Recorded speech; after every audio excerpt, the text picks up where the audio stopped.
The world-shattering moment a millionaire CEO steps into a quiet small-town diner only to lock eyes with a waitress whose twin boys are the spitting image of him. But before we dive into the full story, let me know where you're watching from and what time it is. Now, subscribe to the channel and let's get started. The small-town diner looked like a relic from another era, perched on the edge of a winding country road. Its neon sign buzzed faintly in the twilight, casting flickering pink and yellow reflections onto the puddles forming after a sudden summer rain. Few travelers ever took this route, the scenic detour to nowhere special, unless by chance or by necessity. And on this particular evening, necessity brought a certain man here in search of respite from his problems. Noah Prescott, a dashing and self-assured CEO of a rising international real estate empire, cut an imposing figure as he stepped out of his sleek luxury car. He was used to five-star restaurants, plush hotel lounges, and the polished floors of corporate boardrooms. The scruffy gravel parking lot of the diner and the heady, earthy scents of farmland were as foreign to him as the hush of midnight highways was comforting. On any other day, he might have scoffed at the idea of stopping at such a modest place.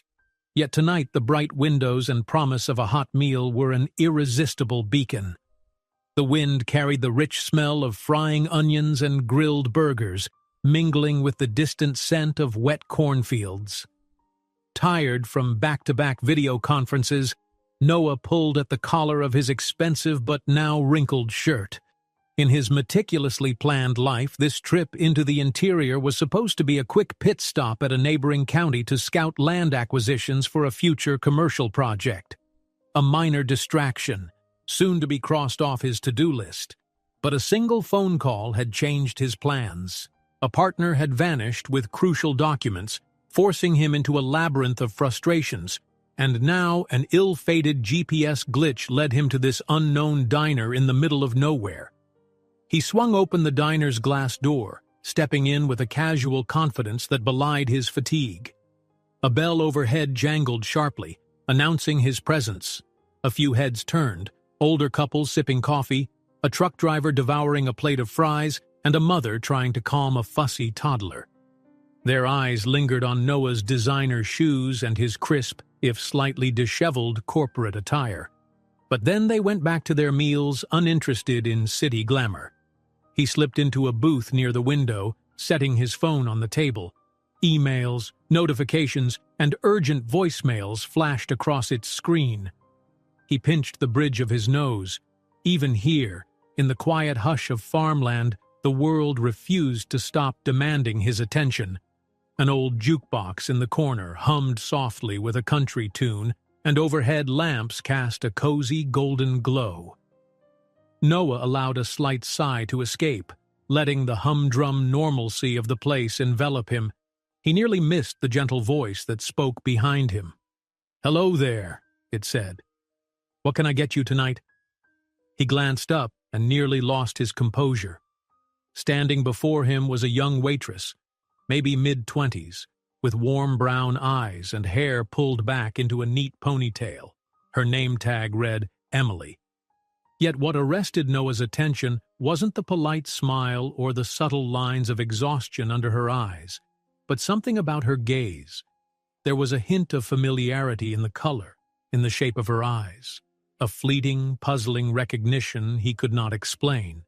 He started, then paused. He cleared his throat.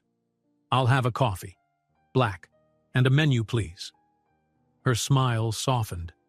"Sure thing," she replied, jotting down the request on her pad.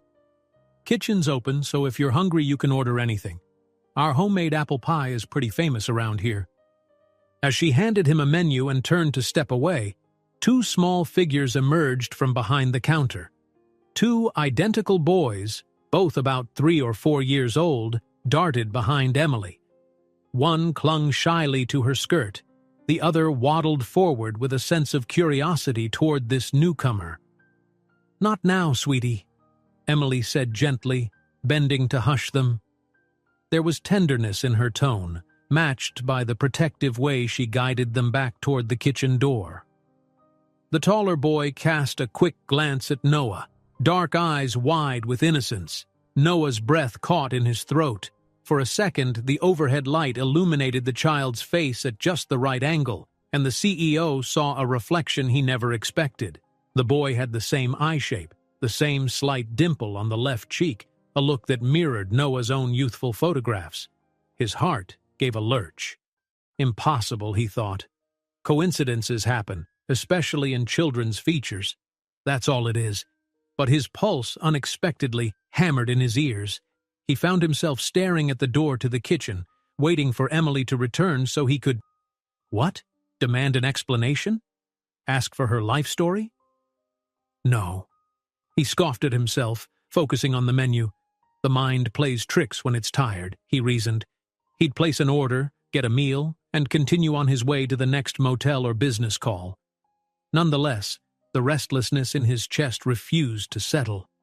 Emily returned shortly, setting down a mug of steaming coffee with practiced gentleness. She caught him looking toward the place where the boys had disappeared. Her expression tightened, a faint flush creeping across her cheeks. "I'm sorry," she began in a rush. "I know it can be a bit unprofessional to have my kids around at work. Usually my neighbor can watch them, but she had a family emergency tonight. Times have been, well, a bit tough lately."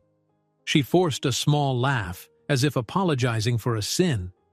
Noah raised a hand in a mild gesture of reassurance. "No need to apologize. They're your kids and you're working. It's understandable," he said, though he could hear the rasp of tension in his own voice.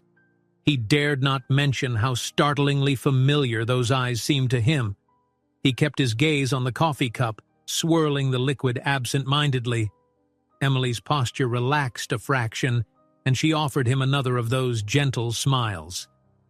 "Thank you for understanding," she murmured. "What else can I get for you?" "Hamburger? Medium well?" "Whatever sides you recommend," he answered, eyes drifting once more toward the kitchen door. "Oh, and maybe that famous apple pie you mentioned." She nodded, scribbling down his order. "I'll bring it right out." Just as she turned away, another wave of curiosity flooded him. He couldn't stop himself from asking the question. "I noticed the twins. How old are they?" Emily paused, spinning around. A fleeting hesitation passed over her features before she answered. "They're 4. They turned 4 last month." 4. The number hung in the air.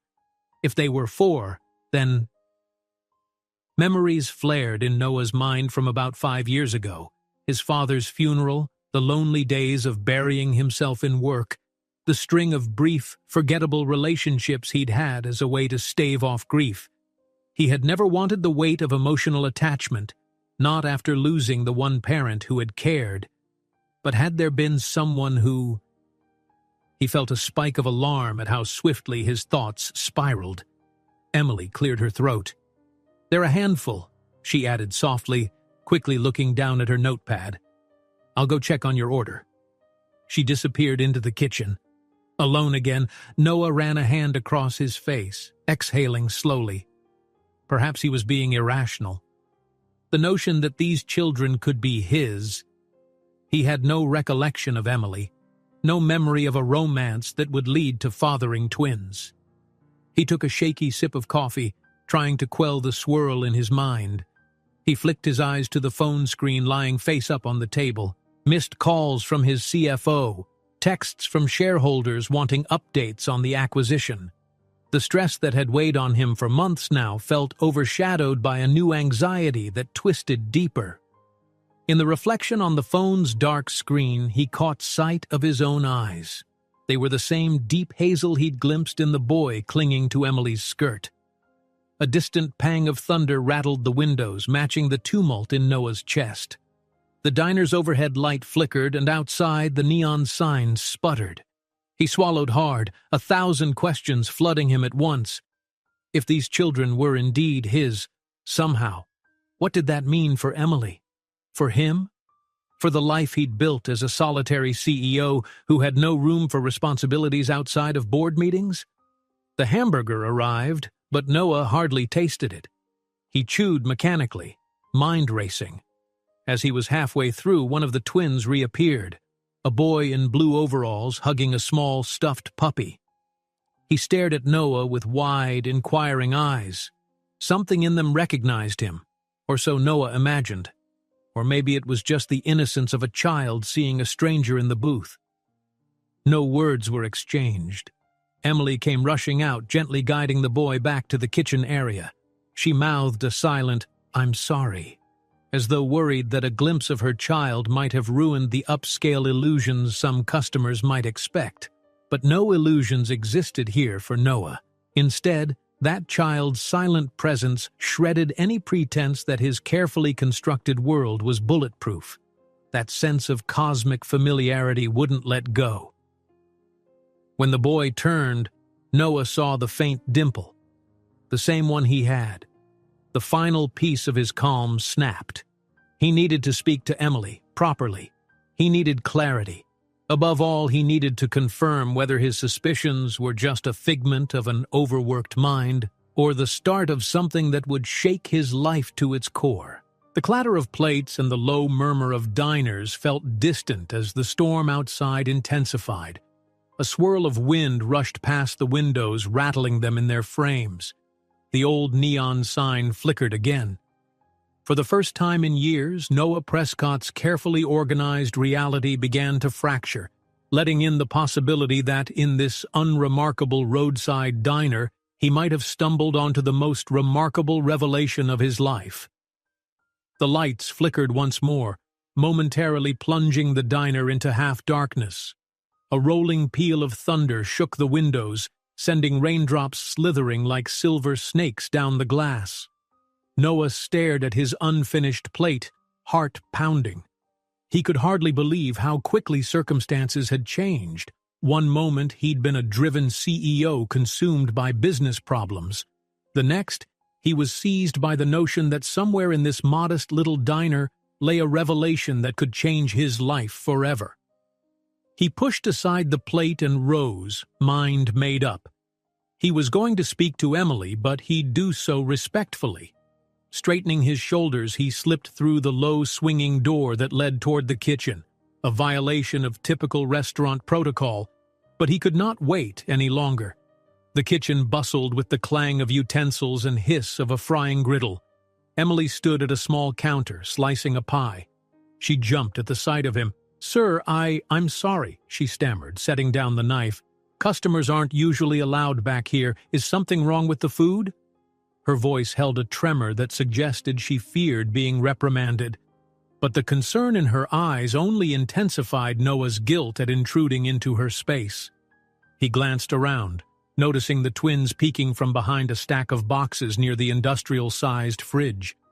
They were obviously told to keep out of sight, but found everything about this new visitor too intriguing to miss. "No, nothing's wrong with the food," Noah managed, his tone gentler than usual. I have to ask you something." Before he could form the question, the older cook, a burly man with a striped apron, gave a disgruntled cough. "Emily," the cook said in a low voice, "I'll handle the pie.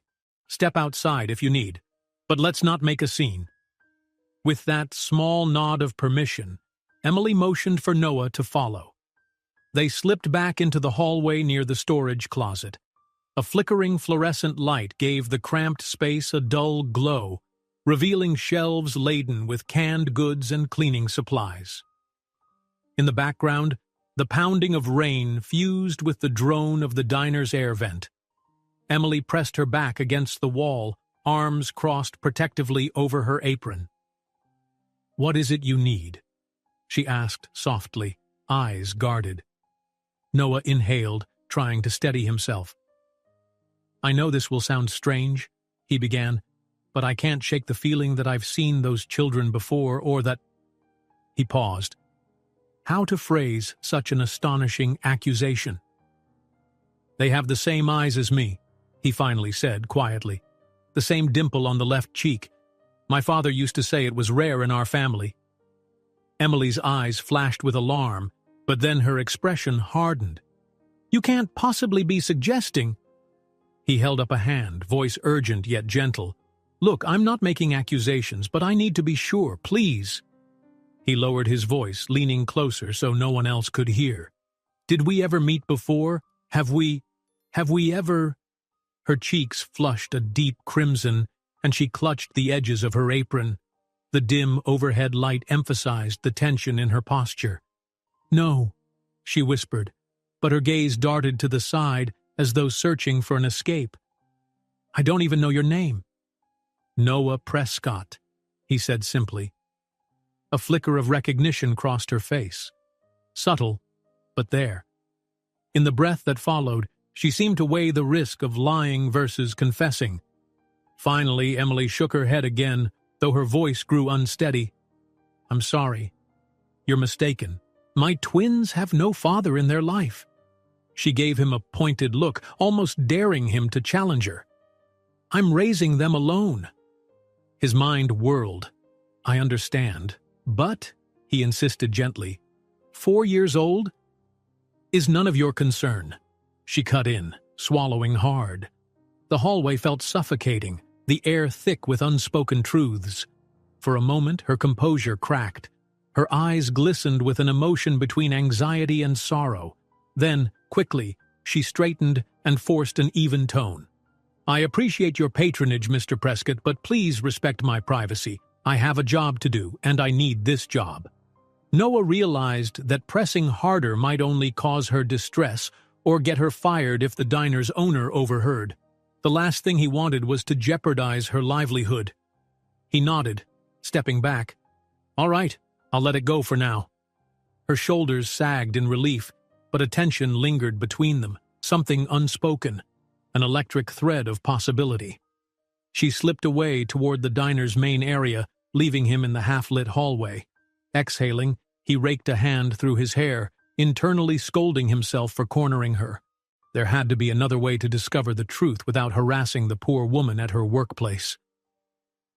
Returning to his booth, Noah sank onto the vinyl seat and noticed the half-eaten burger on his plate. His appetite had vanished, replaced by a gnawing sense of turmoil. Outside, the storm still raged, wind bending the trees and rattling the neon sign. The other patrons seemed caught in their own worlds, an elderly couple quietly drinking coffee, a man hunched over a newspaper, a pair of truckers watching the thunder with mild interest. From his vantage point, Noah saw Emily approach another table to serve a hot meal, her smile polite but forced. The twins remained out of sight, as though Emily had made sure to keep them away from wandering eyes. He wondered what hardships she faced, working the evening shift with 2 small children underfoot. Where was the father? Could he truly be so wrong about the resemblance? Determined to remain level-headed, he pulled out his phone and tapped into the search engine. He typed the diner's name and location, hoping some clue might pop up. Maybe an article about a local woman with twins, a mention of a father gone missing, something. But the results were sparse, mostly old reviews praising the homemade pie and the scenic farmland. No mention of Emily or her family. He glanced once more across the dining area. Emily disappeared into the kitchen carrying empty dishes. He had an urge to follow her again, to pester her with more questions. But her words echoed in his head. She was scared, or at least deeply protective. If she was hiding something, it was because she feared losing her job, or maybe she'd been burned before by men with too many questions. He realized with a pang how little he knew about the battles she might be fighting. Grinding the heel of his hand into his forehead, he thought back to 4.5–5 years ago. That was when he'd been traveling for expansion deals in various states, partying on weekends to numb the grief of losing his father. Memories blurred. He vaguely recalled a corporate conference in a mid-tier city, the nights out, the fleeting connections. Had he left someone behind? The idea filled him with guilt. A sudden beep from his phone startled him. A text from his CFO. Noah, we have a major investor meeting tomorrow at 9 a.m. sharp. Are you back yet? Where are you? He typed back a curt reply. Delayed, handling an unexpected situation. Reschedule if needed. Then he switched his phone to silent. He knew how crucial that meeting was, but for the first time, the swirl of corporate demands felt secondary. If these children truly were his, he couldn't just walk away. Even if Emily insisted it was none of his concern, he had a responsibility to confirm or dismiss the possibility. At last, Emily returned to his table, setting down a small white box. "Your pie to go," she said softly, hesitating.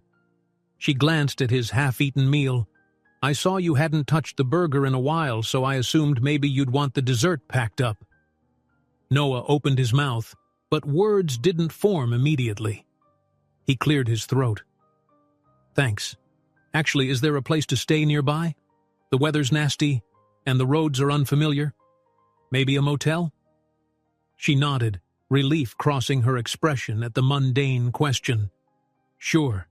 There's a roadside motel about 2 miles down the highway. Maple Rest Inn. It's nothing fancy, but it's clean."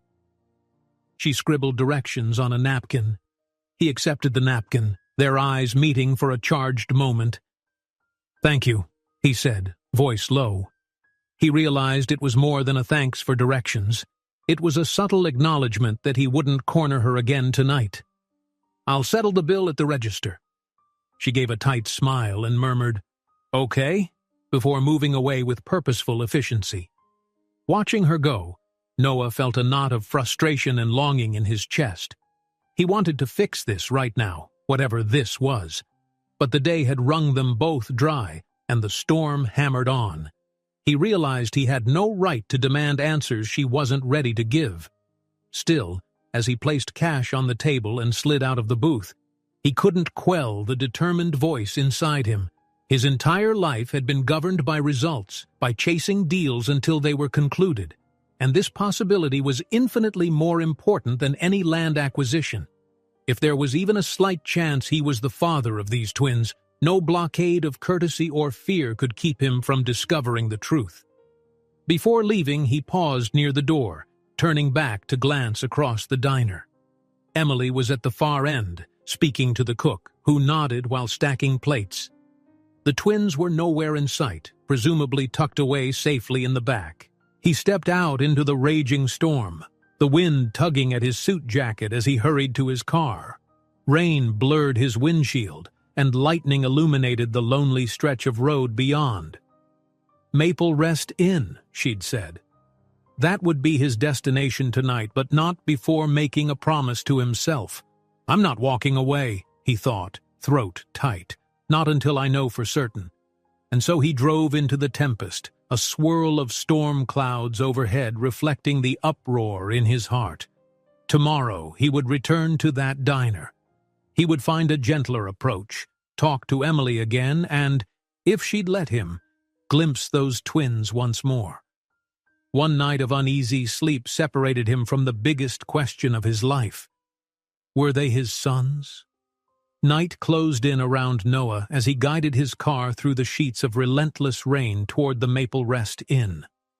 Even at a snail's pace, each gust of wind rattled his vehicle, and every flash of lightning illuminated ghostly silhouettes of farmland stretching into the darkness.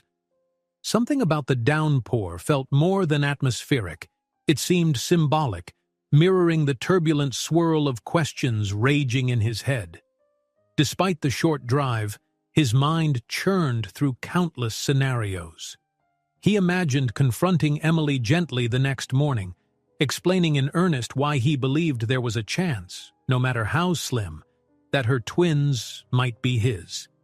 But each time he pictured the conversation, he stumbled over the potential heartbreak and anger it could unleash. And what if he was completely mistaken? What if this was all a bizarre coincidence? He felt torn between his typical directness, so effective in the corporate world, and a strange new caution. He cared about not hurting Emily, someone whose life seemed precarious enough without some outsider's intrusive questions. Still, the pull of fatherhood, or even the possibility of it, was too strong to ignore. The Maple Rest Inn loomed from the haze, its old-fashioned sign flickering under a flickering street lamp. Noah parked and dashed through the puddles into a small lobby that smelled of musty upholstery. A worn-out clerk in a cardigan greeted him with a vague smile, sliding over a sign-in slip. "Just passing through?" the clerk asked, scanning Noah's dress shoes and jacket. "Something like that," Noah replied, attempting a neutral tone. For once, he had no desire to impress or assert his status. He just wanted a bed, a roof over his head, and a few hours of fitful sleep. The clerk handed him a key on a plastic tag labeled Room 7. "Second floor, end of the hall. Be careful on the stairs. They can get slippery in wet weather." Noah thanked him and navigated the creaking wooden steps up to his room. The door opened onto a space that could have been cozy if it weren't so outdated. A single bed with a floral quilt, a battered dresser, and yellowish wallpaper that had begun peeling at the seams. He flicked on a small lamp, set his phone on the nightstand, and toed off his shoes. Exhaustion bore down on him, yet when he flopped onto the mattress, sleep remained elusive. Outside, the downpour pounded steadily, and thunder continued its distant rumble. He stared at the stained ceiling, letting the cracks form into shapes that shifted with each lightning flash. His mind drifted back, 5 years ago. Could he recall anyone named Emily? Any short-lived relationship that might have ended abruptly? Some faces and names floated through his memory, but none that matched the warm brown eyes of the diner waitress. He had kept his personal connections so fleeting that they often blurred beyond recognition, yet the children were 4. That fit the timeline more or less. He remembered nights of partying after finalizing a big commercial deal, nights he'd spent in unfamiliar cities. A pang of guilt twisted in his chest. Could he have been so careless as to create a child, and then abandon them, even unknowingly? He squeezed his eyes shut. The possibility weighed on him, painful and unavoidable. If there was any truth to this suspicion, it meant Emily had endured 4 years of raising twins alone, shouldering responsibilities he'd never bothered to imagine. His life of board meetings and success had left no room for deeper commitments. But now, ironically, the cracks in his carefully constructed life might reveal something far more meaningful than anything he'd built in the corporate sphere. When sleep finally crept in, it was shallow and fraught with dreams. He saw flashes of a faceless woman cradling 2 children, their laughter echoing in a sunlit park. Then the scene shifted to an endless boardroom with seats for thousands, all empty but for him and 2 small boys wearing suits several sizes too big. He tried to speak to them, but no words came out, only the echo of his own heartbeat thundering through the silent hall. He awoke at dawn feeling fatigued, the room's dim light revealing how little rest he'd truly gotten. Outside, the storm clouds had begun to disperse, trailing thin wisps of gray across a pale morning sky. The clock on the nightstand read 6:45 a.m. Perfect. The diner would likely open early for breakfast. He had to see Emily again, properly, calmly. Without waiting for coffee or breakfast at the inn, he took a quick shower, changed into a fresh shirt from his overnight bag, and headed downstairs. The lobby was empty except for the faint hum of a TV broadcasting local weather. Noah left the key on the front desk with a note promising to return for checkout, then strode out to his car. The roads were slick with leftover rain, but the early sun beamed through gaps in the clouds, painting the sky with soft gold. Driving toward the diner, he noticed farmland spread wide under the new light. For a moment, he felt a tug of appreciation for this rural landscape, so different from the high-rise city blocks he was used to. Life here seemed simpler, and in some ways, rawer. The diner came into view. A battered pickup truck, a dusty sedan, and a tractor were parked around it. Noah pulled in, parking his car carefully. His nerves fluttered in his stomach like caged birds. Part of him almost hoped the diner would be closed to give him more time to plan. But the neon sign was on, glowing faintly in the daytime. Inside, the chatter of morning regulars replaced the subdued ambiance of last night.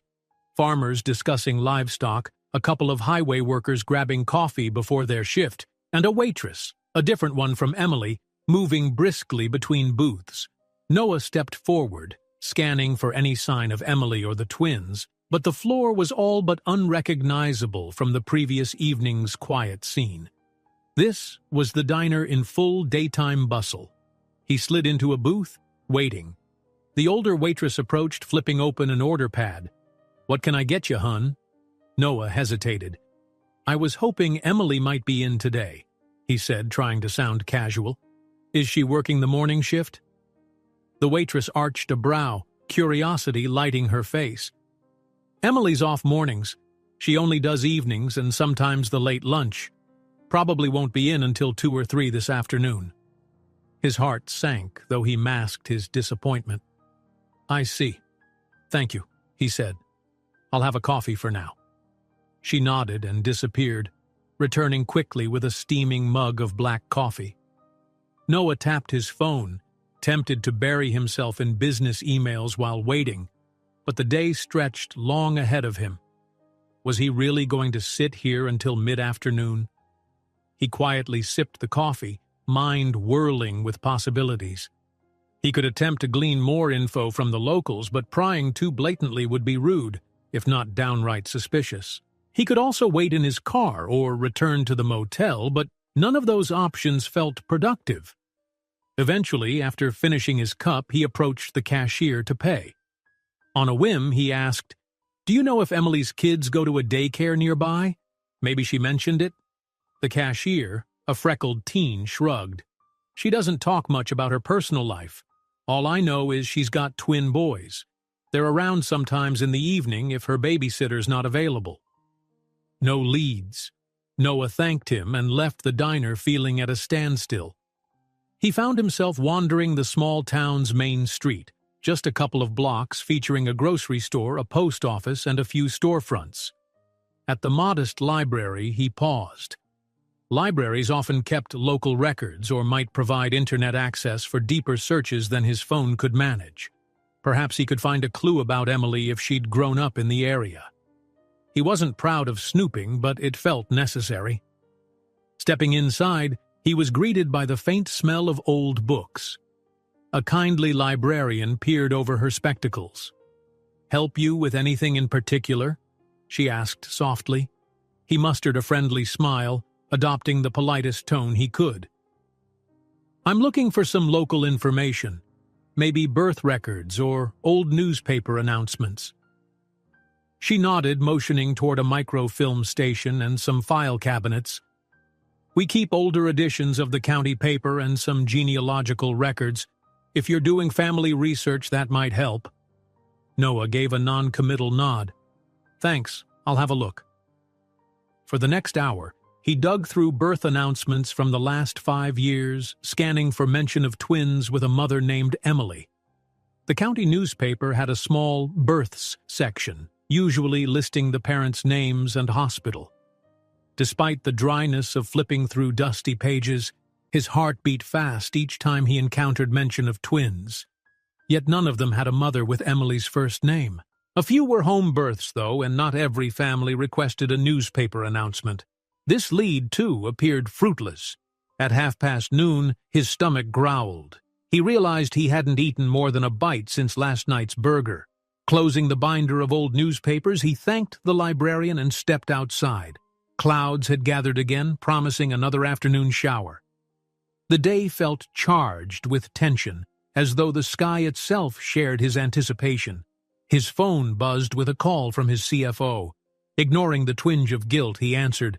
"Noah, you missed the investor meeting," came the urgent voice on the other end. "They're not happy. Where are you?" Noah took a measured breath. "Tell them we'll reschedule. I'm dealing with a personal situation." The words felt monumental, because he almost never put personal concerns above business. But for once, he wasn't ashamed. He had to see this through. The CFO spluttered in frustration, reminding him how uncharacteristic this was. But after a tense exchange, Noah ended the call, determined not to be derailed. He checked the time, 12:45 p.m.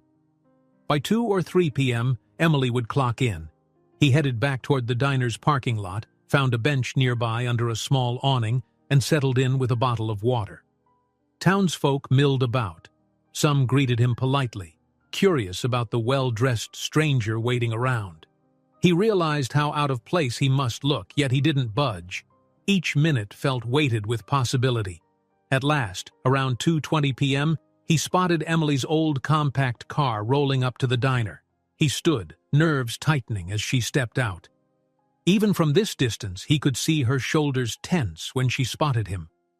She paused, eyes flicking uncertainly in his direction. For a second, he thought she might drive away, but after a visible moment of hesitation, she squared her shoulders and approached. The soft breeze carried the scent of oncoming rain. She gave a small nod, hugging her purse strap. "Mr. Prescott," she greeted quietly, her voice revealing both resignation and a trace of determination. He didn't move closer, sensing her guarded stance.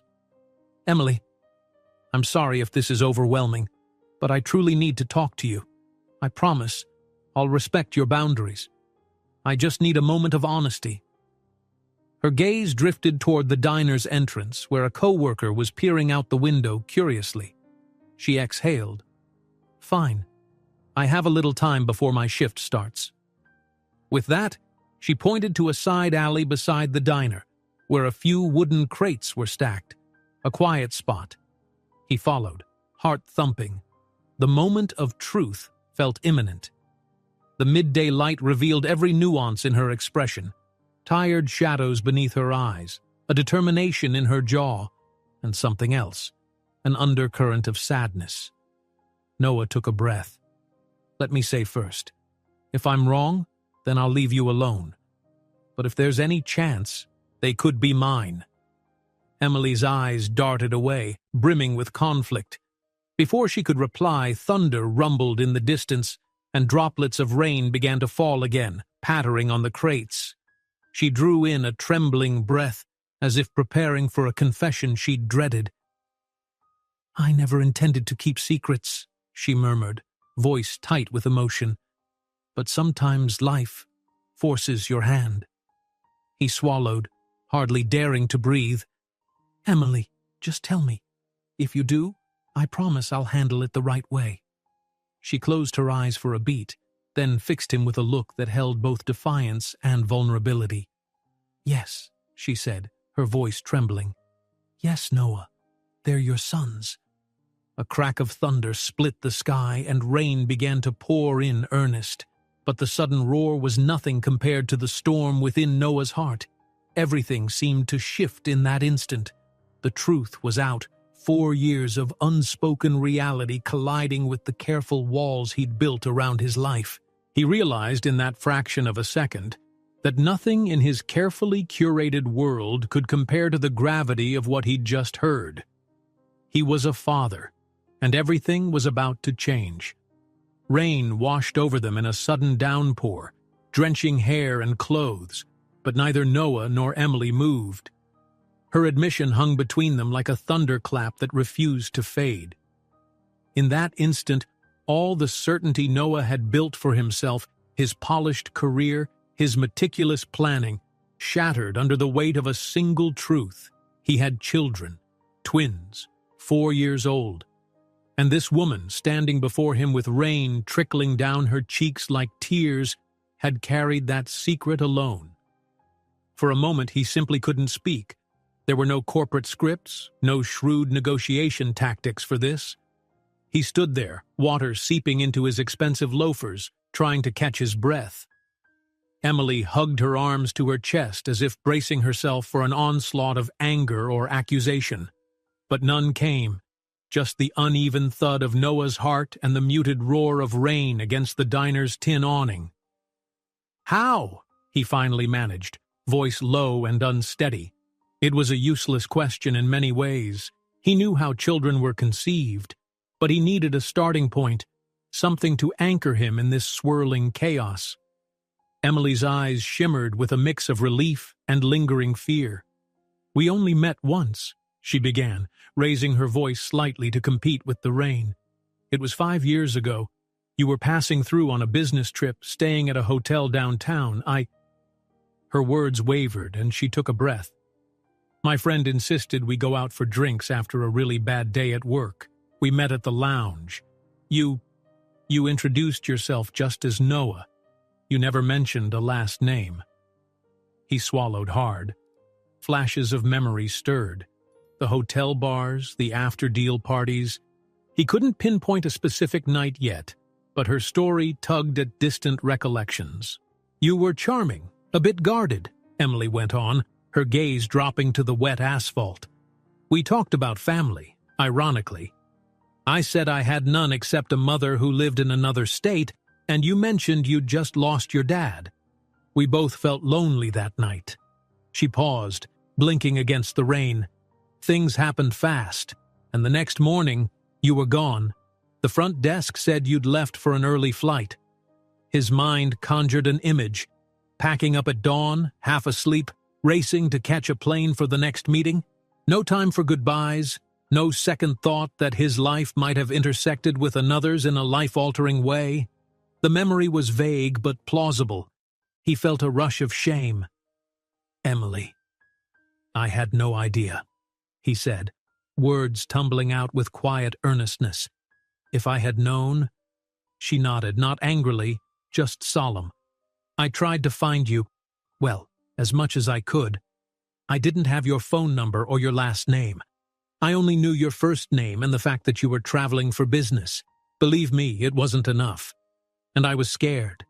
By the time I realized I was pregnant, months had passed. I wrote letters to that hotel, thinking maybe they'd forward something to you. I asked the lounge staff if anyone recalled a man named Noah who was in real estate. Nobody remembered, or maybe they just didn't care. Eventually, I had no more leads. Her voice thinned with emotion. I decided to raise them on my own. It was tough, but I had no choice. I ended up here, in this small town, because a distant cousin helped me get the diner job. And that's that. I never expected to see you again. Especially not like this. Thunder rumbled again, though the rain was lessening to a softer drizzle. Noah raked a hand through his soaked hair. Emily, I'm so sorry. For everything. For leaving without a word that night. I had no idea you... He trailed off, guilt forming a hard knot in his chest. All his success, his wealth, his business expansions, none of that could undo the burden she had carried. He reached out, hesitant, and she flinched slightly. Then, after a moment, she allowed his hand to rest gently on her arm. What do we do now? He asked, his voice barely above a whisper. She shook her head. I don't know. I never planned for you to reappear in our lives. I've been protective of them, you have to understand. My boys, Oliver and Owen, they're everything to me. But I barely make ends meet. They deserve so much more. And yet, it scares me, the idea of letting you in. You're this big-shot CEO with a completely different life. He winced. The titles and success he'd once worn proudly now felt like barriers, separating him from something more real and precious. Emily, I don't want to swoop in and tear their world apart, but I do want to be there for them. If they're really my sons, then I have a responsibility, to them and to you. Her eyes narrowed slightly as if testing his sincerity. Responsibility is one thing, but fatherhood is another. The twins don't know you, they've grown up with just me. They know some of my friends as their parental figures, but you're a stranger. She softened. I'm not trying to push you away, I'm just terrified. I've had to be both mother and father, caretaker and provider, and now, if you turn our lives upside down, only to vanish again. He tightened his grip on her arm, a gentle reassurance. I won't vanish, he promised, feeling a swell of determination. I want to know them, Emily, I want to help. Just then, the sound of a screen door squeaking made them both jump. The diner's back door swung open, revealing a co-worker in a stained apron peering with curiosity. Em, you coming in soon? I can handle the floor for a bit longer, but the breakfast crowd is clearing out. Emily swallowed, pulling away slightly. Yeah, I'll be right there. The co-worker nodded and closed the door, leaving them alone again. Emily turned back to Noah, her posture rigid. Look, I have to go, but we can't have this conversation here in the alley soaked to the bone. I'm working until late evening again. If you're serious, maybe come by around closing time, after 9. We can talk more then." Noah nodded, heart pounding with a mix of relief and anxiety. "I will, I'll be here." She stepped back toward the diner, hugging herself against the damp cold. Before entering, she paused. "One more thing. The boys are with a neighbor right now. Please, don't try to see them without talking to me first. I need to be sure about everything." He respected her request, even as impatience gnawed at him. "Of course," he said, voice steady. "I'll wait for you." With that, she disappeared inside, letting the door latch behind her. Noah was left alone in the dissipating rain, water dripping from his clothes onto the asphalt. He felt oddly weightless, as if he'd been untethered from the life he'd known. 4 years of missed birthdays, missed first words, missed everything. Could he make it right? He walked around to the front of the diner, seeking refuge in his car. The windshield was fogged from humidity, so he turned on the engine and let the vents blow warm air.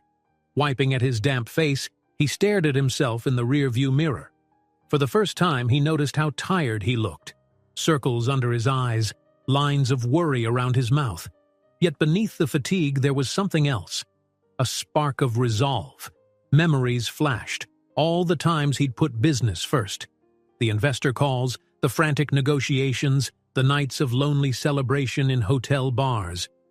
All of it had been building an empire, one that now felt strangely hollow. The mere possibility of connecting with his children, Oliver and Owen, seemed to matter more than any corporate victory he could achieve. He checked his phone again. Countless missed calls, urgent emails from subordinates, texts from colleagues trying to salvage an important partnership meeting. Ordinarily, he'd jump into action, scheduling a flight or setting up a virtual conference. Today, though, he carefully typed an email. "Personal emergency continuing. I'll be away from HQ a bit longer. Follow existing protocols and keep me informed. I'll respond when I can." Then he hit send without regret. Hours stretched before him until Emily's shift ended. He couldn't just sit in his car. So he decided to make arrangements. He booked an extended stay at the Maple Rest Inn. He stopped by a local store for a cheap umbrella and a dry shirt, then found a quiet corner in the diner's parking lot where he could still see the entrance. People came and went, a steady trickle of regulars. Through the window, he occasionally glimpsed Emily hurrying between tables. She kept her head down, focusing on orders, refusing to glance outside. As the afternoon melded into evening, the lights inside shifted from daytime brightness to the cozier glow of dinner service. Noah considered stepping in for a quick meal, but he respected Emily's unspoken boundary. She needed time. So he waited, pacing, thinking, sometimes scrolling absent-mindedly through his phone. The sky turned a pale lavender, then dusky orange, and finally sank into a starless navy. At exactly 9 o'clock, the diner's neon sign flickered off, signaling closing time. The last patron ambled out, giving Noah a curious glance. Soon, the interior lights dimmed until only a faint glow remained. Noah stepped from his car, heart hammering. This was it. The next step toward answers, toward fatherhood, or whatever shape this complicated path would take. Emily came out moments later, coat draped over her arm, the outline of her figure lit by the faint outside lamp. She paused when she saw him. He tried to read her expression, fear, hope, maybe both. Locking the door behind her, she stepped onto the dark sidewalk, leading him away from the entrance. "I asked my neighbor to watch the boys overnight," she said quietly, tucking a strand of hair behind her ear. "It's easier. They'll be asleep soon anyway. That means we have time to talk." Noah let out a slow breath. "Thank you. I appreciate it." She gave a small nod, then looked toward his car. I can't invite you to my place. It's not ready for guests," she said in a rush, as if embarrassed. "There's a coffee shop on the far end of town, open late. Maybe we can go there?" He didn't hesitate. "Yes, absolutely. Lead the way." Together they slipped into the hush of the night, two strangers bound by a 4-year secret that was only now coming to light. Noah's heart pounded with anticipation and the raw fear that he might lose whatever fragile connection he was about to form. But one thing was certain: he would not walk away from this. Too much was at stake. Two little boys he had never met, but already felt a fierce longing to protect. The coffee shop Emily guided him to lay at the edge of town, a small brick building with warm lights glowing behind the windows. It was nearing 10 o'clock and only a few patrons remained scattered at the tables. Tired truck drivers sipping black coffee, a pair of college-aged friends hunched over laptops, and a lone elderly woman reading a paperback novel. The place smelled faintly of espresso and freshly baked muffins, though much of the day's selection had likely been cleared out. Noah followed Emily inside, feeling a rush of nerves as they settled into a booth near the back, away from the brighter lights above the pastry counter. After placing a quick order, coffee for him, herbal tea for her, they found themselves facing each other in a hush of uncertainty. Outside the windows, the reflection of the neon open sign flickered across the empty parking lot. Between them sat the weight of 4 lost years, of 2 small boys asleep somewhere in town, unaware that their lives were about to change forever. Noah kept thinking how surreal it felt. Barely a day ago, he'd been on a routine trip, fixated on business woes, and now he was here, each heartbeat reminding him he might finally be stepping into fatherhood. Emily stirred her tea with deliberate care, her fingers trembling slightly around the spoon. When she spoke, her voice was low, as though she feared disturbing the dim quiet of the shop. "I want you to understand," she began. "I never planned to hide them from you, but honestly, I didn't know where to start looking, and I wasn't even sure you'd want to be found." Noah swallowed hard. "I get it," he murmured. I can't blame you for thinking that. I left without a clue, didn't follow up, didn't do anything. I was lost in my own world, dealing with my dad's passing and the demands of my business." He paused, guilt pressing in. "But that's no excuse. I wish I'd known. I wish I'd looked harder for you." She gave a sad smile, one laced with acceptance. "I don't resent you, if that's what you're worried about," she said softly. "I had a lot of anger in the early months, frustration at my situation, at the uncertainty of who you were. But as time went on, I had to focus on survival. My mother passed away soon after the twins were born, so it was just me. This diner job got me enough to rent a small place, and a couple of neighbors helped me watch Oliver and Owen so I could work." Noah felt a burning ache in his chest at the enormity of what she'd shouldered alone. "Emily," he began, voice trembling, "I can't even imagine how difficult that must have been. You shouldn't have had to go through that alone, and I want to help now, if you'll let me. I need to know them. My boys. I want to be part of their lives." She studied him, her gaze wary yet tinged with a flicker of hope. "What exactly does that mean to you, being part of their lives?" she asked carefully. "You live somewhere far away, right? The city? You have a big corporation to run, a life built around it. How can you be a father to 2 kids in a small town like this?" His gut twisted at her words because she voiced the very doubt swirling in his own mind. He had offices in multiple cities, a penthouse apartment, and a jam-packed schedule of meetings. Could he possibly reconcile that world with the gentle normalcy of a small-town existence? Still, he refused to let fear overshadow his resolve. "I don't have all the answers yet," he admitted, "but I know I want to try. I can rearrange my schedule, maybe even spend more time here. If that means stepping back from some responsibilities, I'll do it. My CFO and partners can handle a lot in my absence. I used to think everything depended on me. Now, I'm starting to see that maybe I can delegate." His words sounded foreign to his own ears. He had never considered letting go of the absolute control he'd wielded in business. But the idea of missing even more of his children's lives terrified him more than stepping aside at the company. A deep breath shuddered out of Emily as she absorbed this. All right. Let's say I believe you're willing to shift your priorities. I need to consider what's best for Oliver and Owen. They're 4, Noah. They've been through enough changes. Barely any money, me working odd hours. She bit her lip. I don't want to suddenly introduce a father who might disappear again if something more important comes along. I won't disappear, Noah insisted, leaning forward, his gaze locked on hers. I can't promise I won't make mistakes, but I'm not going to walk away from them now that I know they exist. He realized his tone had risen, so he forced himself to calm. We can go slowly. You set the pace, Emily. If you say I can meet them after some time, maybe with you there, in a comfortable environment. I'm willing to follow your lead. Emily's posture eased a fraction, though uncertainty still shadowed her eyes. I appreciate that, she said softly, and I do believe you're sincere right now, but everything is happening so fast. It's terrifying. Their drinks arrived, providing a brief interruption. Noah murmured thanks to the server, then wrapped his hands around the hot mug of coffee. The warmth felt grounding. Meanwhile, Emily blew gently on her tea, eyes distant.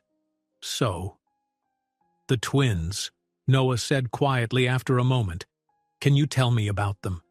I mean, I want to know what they're like, their personalities, what they love. Despite her worry, a faint smile curved Emily's lips. Sure, she replied, voice tinged with tenderness. Well, Oliver is a bit more outgoing. He's the one who tends to explore new things first, climbing on furniture, playing pretend hero. He's obsessed with animals, always asking me if he can have a puppy, a turtle, even a pony. He's fearless. She paused, looking fond. Owen, on the other hand, is quieter. He watches before he jumps in. If Oliver's the instigator of mischief, Owen's the one planning how to clean it up, she added with a small laugh. They balance each other out. Listening, Noah felt a stirring of warmth and regret all at once. He pictured their faces, those identical eyes he'd seen. He tried imagining them laughing, playing, calling him Dad.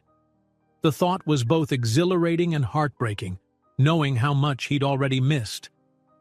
Emily continued, her voice steady yet marked by lingering weariness.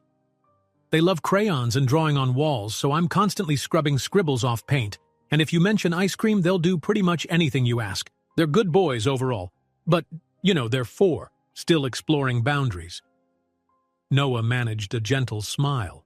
I'd like to get them that puppy they want, if that's okay with you, he said, half joking, half hopeful. Or at least I'd like to help with whatever might make their lives easier. Emily's eyes softened. Let's not jump into puppies just yet, she said carefully, though her tone wasn't dismissive. But your willingness means a lot. They lapsed into silence, sipping their drinks. Around them, the coffee shop's other patrons began to leave. One of the truckers paid and stepped out into the night, the door jingling behind him. The college students closed their laptops, yawning as they packed up. Soon the place was nearly empty. The fluorescent lights overhead cast a fluorescent glow on the worn tiles, making the space feel private, like it was just them in their own little bubble of confessions. After a while, Emily spoke again, more tentative this time. Noah, you asked about them. But what about you? Who exactly are you beyond the man I met for one night? They'll want to know someday. I need to know too. He set down his mug, his chest tightening with a mix of vulnerability and an odd sense of relief that she cared to ask. Well, he began, my father was my only family. My mother passed away when I was very young. My dad raised me, taught me everything, including how to run a company, though in a small way. Later I expanded it. It became huge, something I never truly expected. After he died, I threw myself into work. His voice hitched at the memory. And that's how I ended up in a cycle of non-stop deals and traveling. I thought I was living a big life, but looking back, it was mostly lonely. Emily studied him intently. So business has been your whole world? He nodded. Yes, but it's left me with a big, empty house in the city and no real connections. I have acquaintances, business partners, but no one I'd call a close friend. I guess I was afraid to form attachments." He swallowed. Part of me must have been terrified that if I loved someone the way I loved my dad, I'd lose them too. Emily sighed, empathy in her gaze. Losing people, it changes us. "Yes," he agreed softly. "But now I see that maybe I missed out on deeper things. Real relationships, genuine bonds, and the fact that I might have missed the chance to know Oliver and Owen for 4 years, it breaks me inside." He leaned forward, voice earnest. "I want to fix that, Emily. Please, let me try." She nodded slowly, tears threatening to surface. "I know you do, and it means a lot. But I'm also scared. Your world is so different. Wealth, fancy cars, big decisions. I'm just a waitress in a small town, struggling to keep the lights on. If we do let you in, how do we handle the differences? Oliver and Owen might get confused. They might come to resent me if you can give them everything I can't." Noah's heart clenched at the vulnerability she revealed. He reached across the table, gently placing his hand over hers. "Emily, I'm not here to overshadow you or make you feel less. You're their mother. You've done everything for them. I'm not taking that away. I only hope we can figure out a balance. If that means I have to park my fancy car at the edge of town and walk to your door, I'll do it," he said, a faint smile tugging at his lips, trying to ease the tension. She looked surprised, almost amused. "That might be worth seeing," she murmured. Then her shoulders slumped. "But we can't pretend finances don't matter.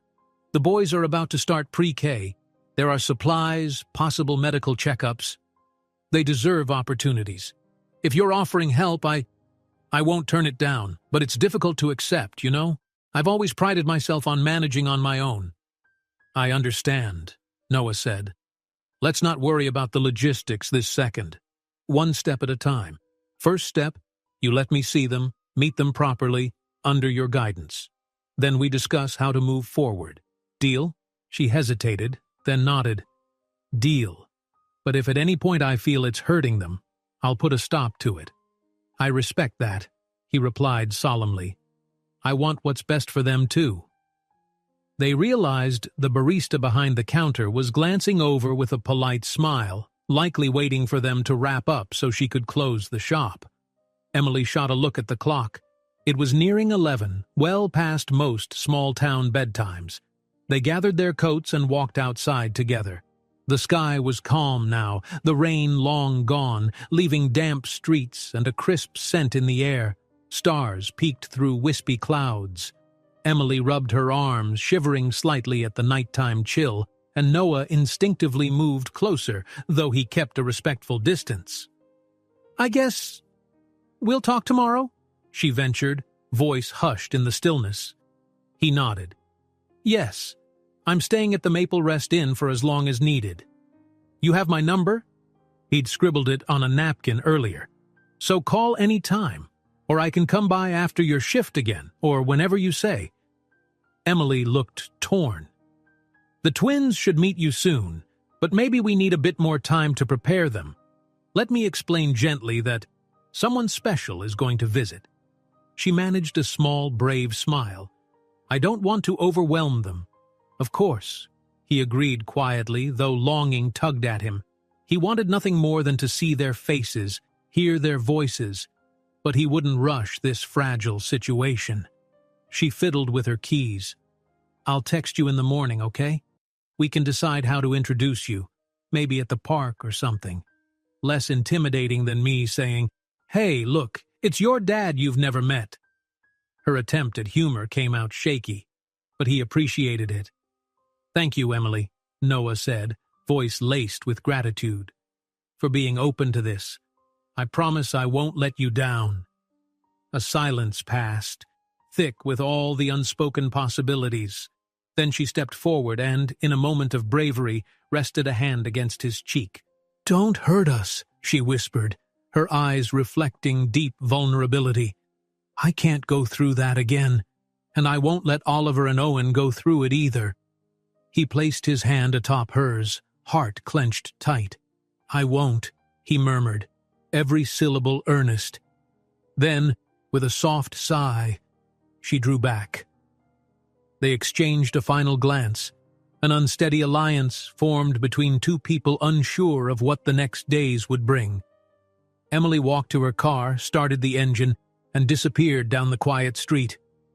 Noah stood there, the crisp night air filling his lungs, feeling simultaneously grounded and uprooted.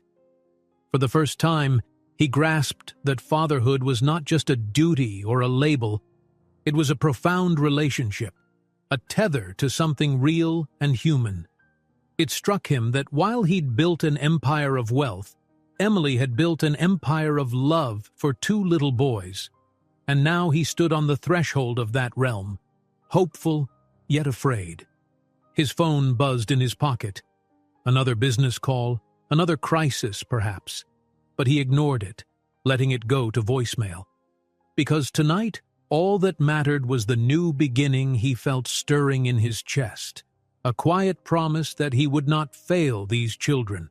It was a vow sealed under the gentle glow of stars in a sleepy town where, by chance or by fate, he had stumbled upon a miracle he never knew he needed. Night clung to the small town like a protective hush by the time Noah returned to his motel room.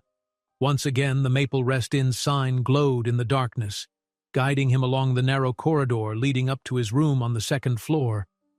This time, though, the musty scent and peeling wallpaper barely registered. All his senses were consumed by the magnitude of the conversation he'd just had with Emily, and the realization that he was, beyond any doubt, a father. He slumped onto the bed, exhaustion tugging at him.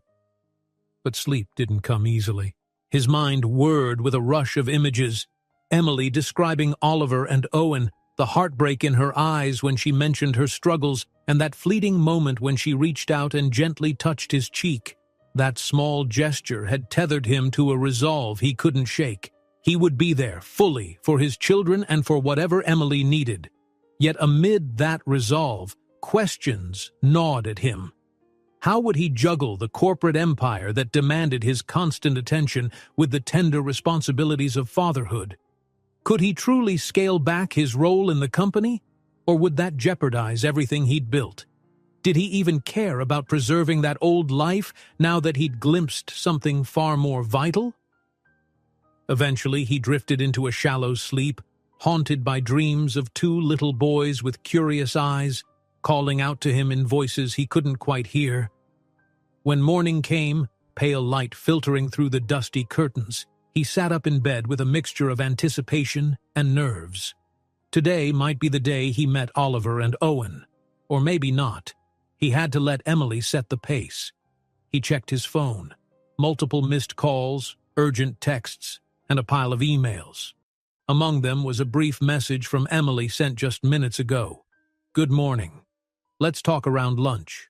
The boys have a play date at the park. Maybe you can come by if you're up for it. We can keep it casual. Start slow." A warmth coursed through him. So soon, he might see his sons today. He quickly typed back, "Thank you for letting me. I'm definitely up for it. Just tell me when and where." She responded with the name of a local park he'd passed on his way into town, along with the time, 12:30 p.m. He had a few hours to prepare. Despite the nerves dancing in his stomach, Noah felt an unexpected excitement. He hurried through the motel's lukewarm shower, dressed in a neat but relaxed outfit, jeans, a comfortable button-down shirt, and his least flashy shoes. He no longer cared about projecting the image of a powerful CEO. He just wanted to appear approachable. His reflection in the mirror looked different somehow, softer around the edges. After grabbing a quick breakfast at the motel's modest lounge, he ventured out into the bright morning. The small town felt more welcoming than before, its sidewalks and storefronts bathed in sunshine.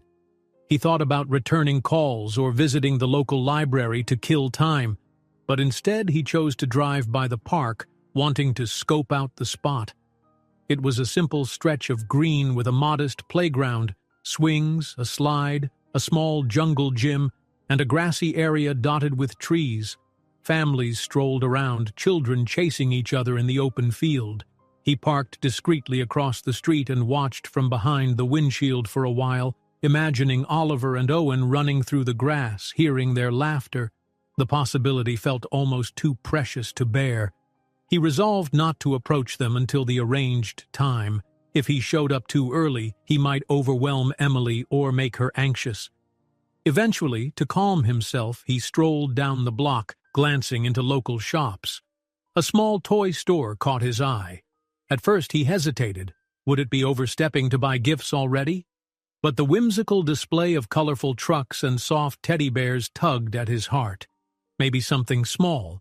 Nothing too extravagant, just a friendly gesture. Inside, the shop owner greeted him cheerily, and he wandered the aisles. He spotted a pair of matching miniature plush puppies, brown with floppy ears. They reminded him of the conversation in the diner, of Oliver wanting a real puppy. Carefully, he purchased 2. The owner wrapped them in tissue paper, tying each with a short blue ribbon. Stepping out with the little bag in hand, he felt both elated and terrified. The gifts were modest, but would the boys accept them? Would Emily see it as a sweet gesture or too forward? He couldn't know, yet he cradled the bag protectively, as if it contained something invaluable. At 12:20 p.m., Noah found himself back at the park, butterflies in his stomach. He saw Emily first, her slim figure on a bench in the shade of a tall oak, her hair pulled into a neat ponytail. Next to her sat a friendly-looking neighbor who chatted animatedly. And there, scrambling around the jungle gym, were 2 identical boys. They were wearing playful t-shirts, one with a cartoon dinosaur and the other with a rocket ship and knee-length shorts. From a distance, it was easy to see how alike they were, matching hair color and the same bright, inquisitive expressions. But as he drew closer, he noticed subtle differences in their posture, the way one moved with more fearless abandon while the other approached each rung of the jungle gym more cautiously.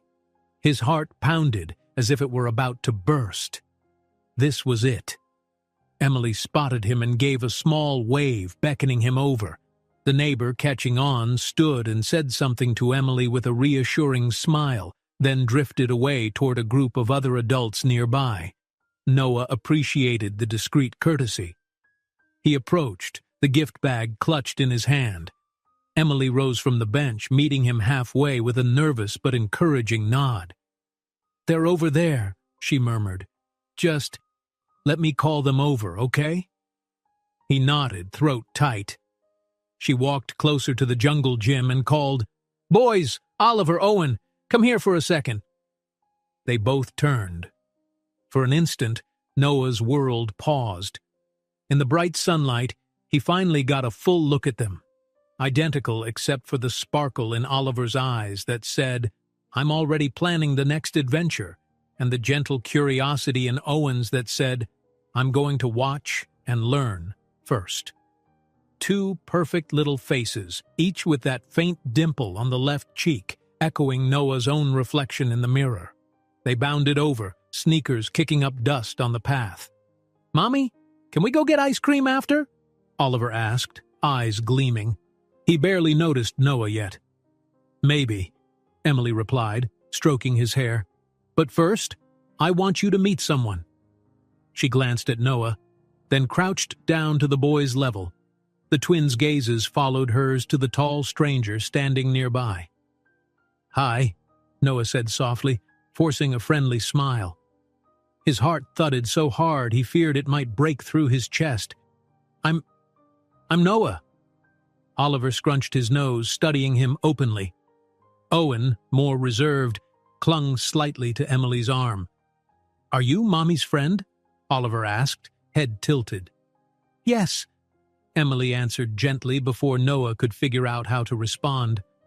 "He's a friend, and we wanted him to visit with us today." Noah, unsure how much Emily had told them about who he might be, quickly nodded. "It's nice to meet you," he said, crouching as well to appear less intimidating. He held out the gift bag. I brought something small for you both, if that's okay with your mom." Emily gave an almost imperceptible nod of approval.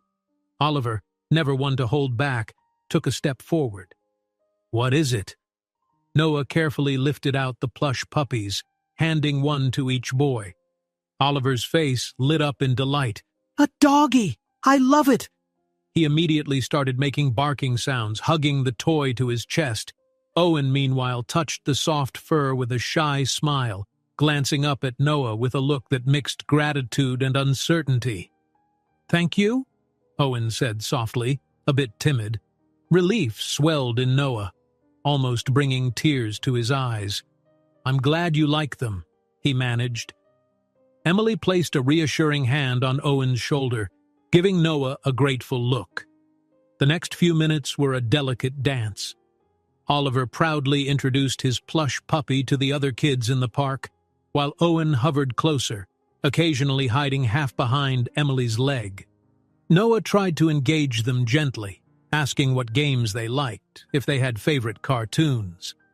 Oliver answered enthusiastically, rattling off names of shows and stories.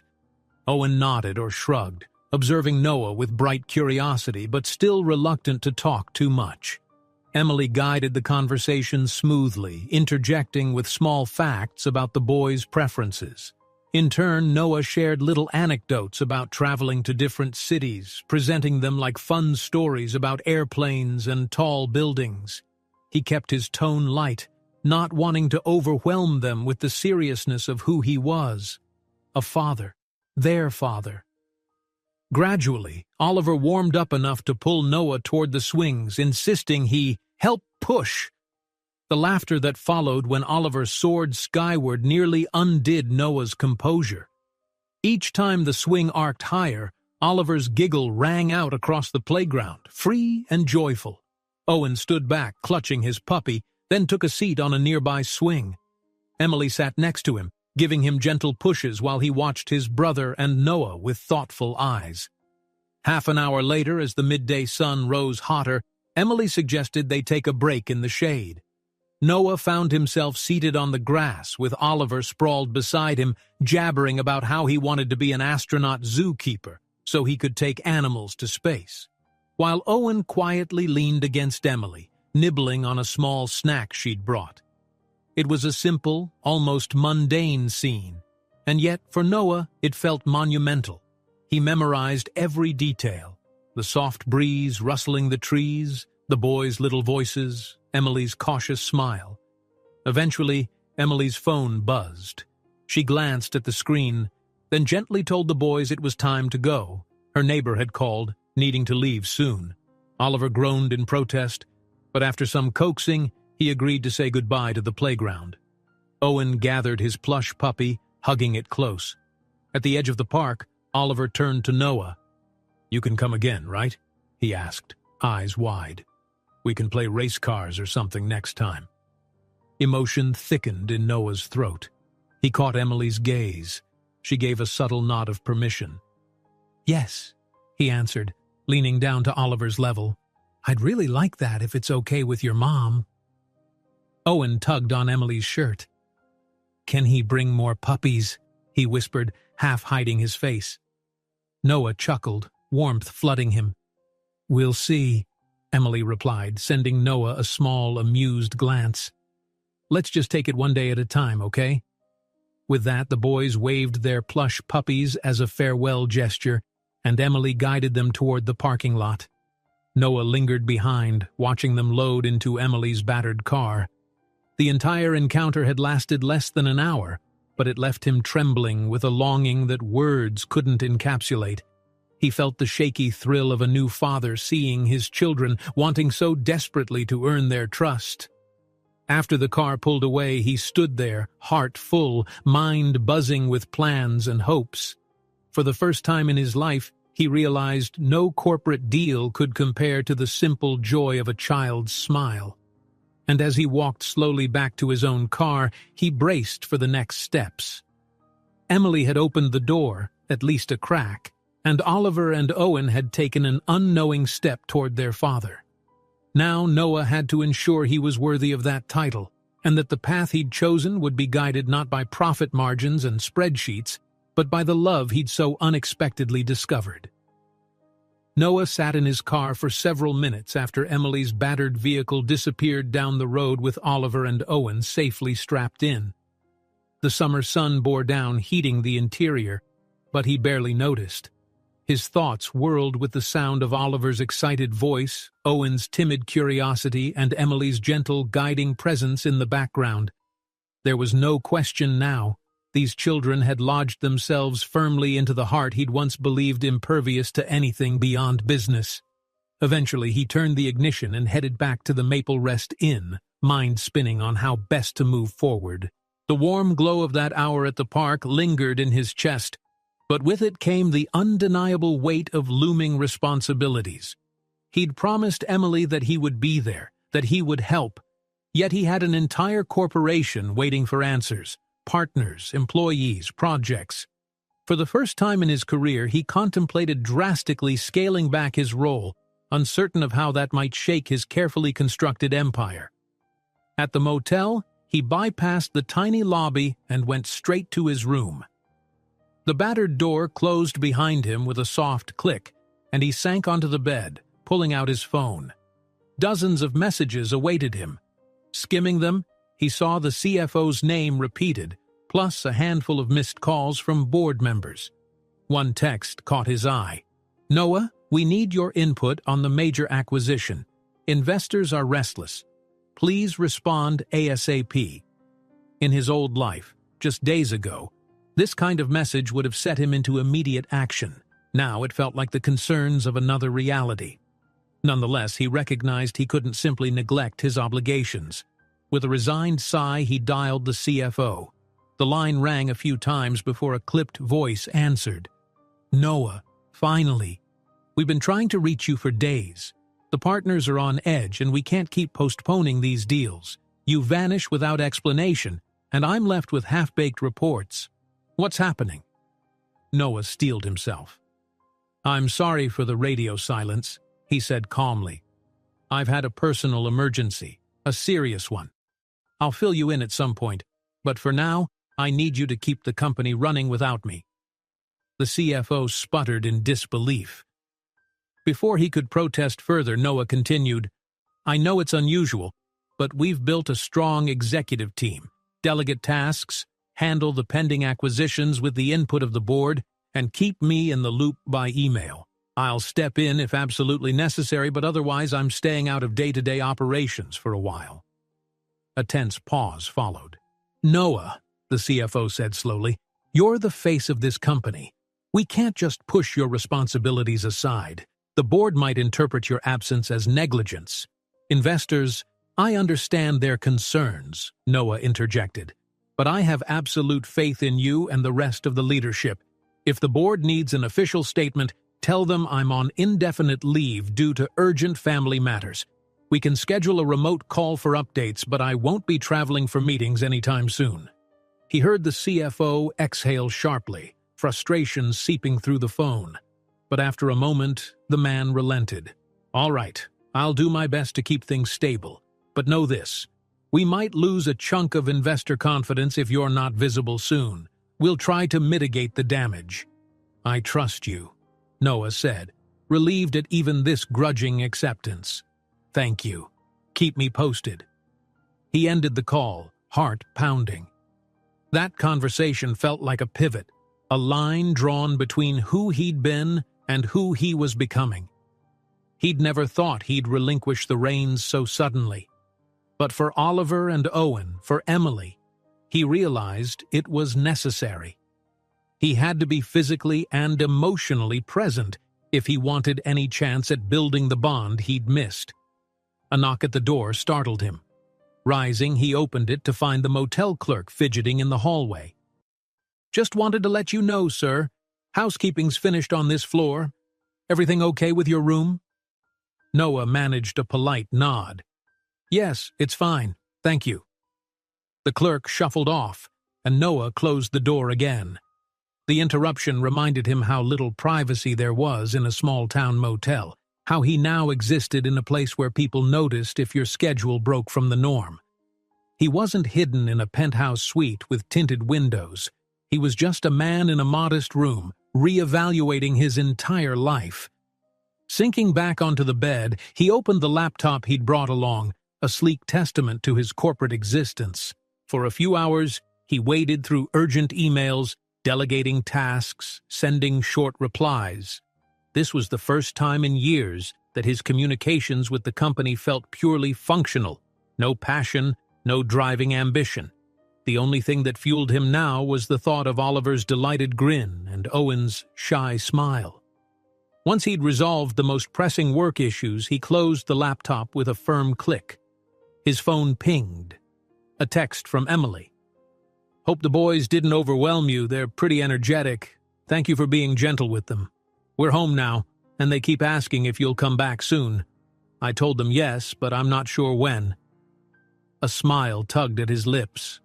They want me to come back. Warmth filled him. He composed a reply. "They didn't overwhelm me at all. They're amazing. I'm so grateful you let me meet them. I'm free anytime. Just let me know when's best for you." Her response came quickly. "They're asking about dinner. If you're around, maybe tomorrow, we could do something low-key at my place. I'll cook something simple, or we can order pizza. Let me know." Noah's chest tightened. An invitation to their home, her home, a place where his sons lived and played. It felt like stepping through another threshold. He texted back, "That sounds wonderful. I'd love to. Let me know how I can help." A pause, then she replied, "We'll figure it out. See you tomorrow at 6? He typed a simple affirmative, then set his phone aside and stared at the ceiling, a bubble of nervous excitement building. Dinner with his children. A real chance to share a meal and start feeling like a family, perhaps. The thought was both exhilarating and terrifying. The next day arrived in a haze of anticipation. Noah managed to pass the morning by wandering the town again, stopping into the grocery store for a few groceries of his own. He wasn't sure if he'd be expected to bring anything to Emily's, but he picked up a fresh bouquet of flowers. Nothing too elaborate, just a simple arrangement of daisies and carnations. He also grabbed some ice cream, remembering Oliver's bright-eyed excitement when the topic was mentioned. Shortly before 6, he followed the GPS to the small duplex Emily rented. It sat on a quiet residential street lined with older homes. Her place looked tidy but worn. A small porch with chipped paint, a patch of overgrown grass. He parked out front, suddenly anxious. Was bringing flowers too much? Would the ice cream melt if they ended up talking too long outside? He took a steadying breath and climbed the few steps to the porch, groceries in hand. His knock on the door felt thunderous to his own ears. A shuffle came from inside. Then Emily opened the door, wearing a slightly frazzled but welcoming smile. "Hey," she greeted, eyes flicking to the flowers with an unreadable expression. "Come on in." He stepped into a cozy living room. The walls were adorned with crayon drawings, some framed, some just taped up. A small sofa faced an older TV, and shelves held children's books, a few stuffed animals, random toys. To him, it felt warm, lived in, full of the life he had missed. The smell of something cooking, maybe pasta sauce, hung in the air. Oliver was on the floor, driving toy cars over a makeshift ramp of cushions. Upon seeing Noah, he jumped up, grinning. "Hi, you came!" Owen hovered behind him, a shy smile creeping onto his face. In his arms was the plush puppy from the day before. "Hey, guys," Noah said, fighting the urge to kneel down and hug them, unsure if that would be too forward. Instead, he held out the flowers to Emily. "These are for you. I also brought ice cream if that's okay." She blinked, a faint blush on her cheeks. "Oh, you didn't have to. Thank you." Her tone was genuine, though a bit flustered. She took the flowers, setting them on a small table by the window. Then she nodded at the grocery bag. "The boys will definitely be excited about ice cream." At that cue, Oliver let out a whoop. "Ice cream? What flavor?" "Vanilla," Noah confessed. "I wasn't sure what you liked, but we can add toppings." He dug into the bag, producing a small packet of colorful sprinkles. "That's my favorite," Oliver declared, while Owen peeked inside the bag, nodding in quiet approval. Emily smoothed her hair, pointing toward the kitchen. "Make yourself at home. I just finished making spaghetti. The table's set. Boys, wash your hands first." They dashed off to the small bathroom, leaving Noah and Emily to share a moment in the living room. The hum of domestic life enveloped him, the whir of an electric fan, the clanking of pots in the kitchen, and the gentle sense of belonging found in everyday routines. "Thank you for inviting me," Noah said softly. "This means a lot." Emily's eyes flickered with a blend of caution and appreciation. "I thought we should try something normal, right? They see you at the park, but what about just everyday life? Dinner, bath time, bedtime stories, these things matter." His heart fluttered at the mention of bedtime stories. He pictured reading to them, tucking them in. The closeness, the fatherly presence. He nodded, his voice slightly unsteady. "I'd love to be part of that, whenever you feel comfortable." She gave him a gentle smile. "Let's see how dinner goes first, okay? One step at a time." The boys reappeared, hands still wet, and darted into the kitchen. Emily shot Noah a look that said kids will be kids, then followed them. Noah trailed after, taking in the snug kitchen area, clean but clearly well used, with mismatched chairs around a small wooden table. A pot of steaming spaghetti sauce sat on the stove. They all settled in. Noah offered to help dish out the plates, but Emily insisted she had it handled. The twins bounded into their chairs, Oliver eagerly swirling pasta onto his fork while Owen carefully studied his portion, making sure sauce didn't drip on the table. Noah took the seat next to them, feeling a wave of warmth as he realized this was his place. Not at the head of some massive boardroom table, but at a small table with chipped edges, sharing spaghetti with two little boys who had his eyes. Conversation flowed in spurts of childlike wonder. Oliver explaining how rocket ships worked. They blast off with superfire. And Owen mentioning a spider he'd seen outside the window. Emily guided them gently, reminding them not to talk with their mouths full. Noah listened attentively, occasionally asking questions about their day. He peppered in a few short, funny stories of his own, avoiding references to his high-powered life, focusing on simpler tales of traveling to new cities or stumbling upon interesting museums. The meal felt almost magical in its ordinariness. Every so often, Noah would glance at Emily, heart swelling with gratitude for her willingness to let him into this intimate space. She remained watchful, as though gauging how the boys were reacting. Yet her face softened whenever she caught a spark of delight in their eyes or heard a genuine laugh slip from Noah's lips. After the last bite of spaghetti, the twins clamored for dessert. Emily raised an eyebrow at Noah, letting him take the lead. He retrieved the vanilla ice cream from the freezer and the sprinkles from the grocery bag. They turned it into a small production.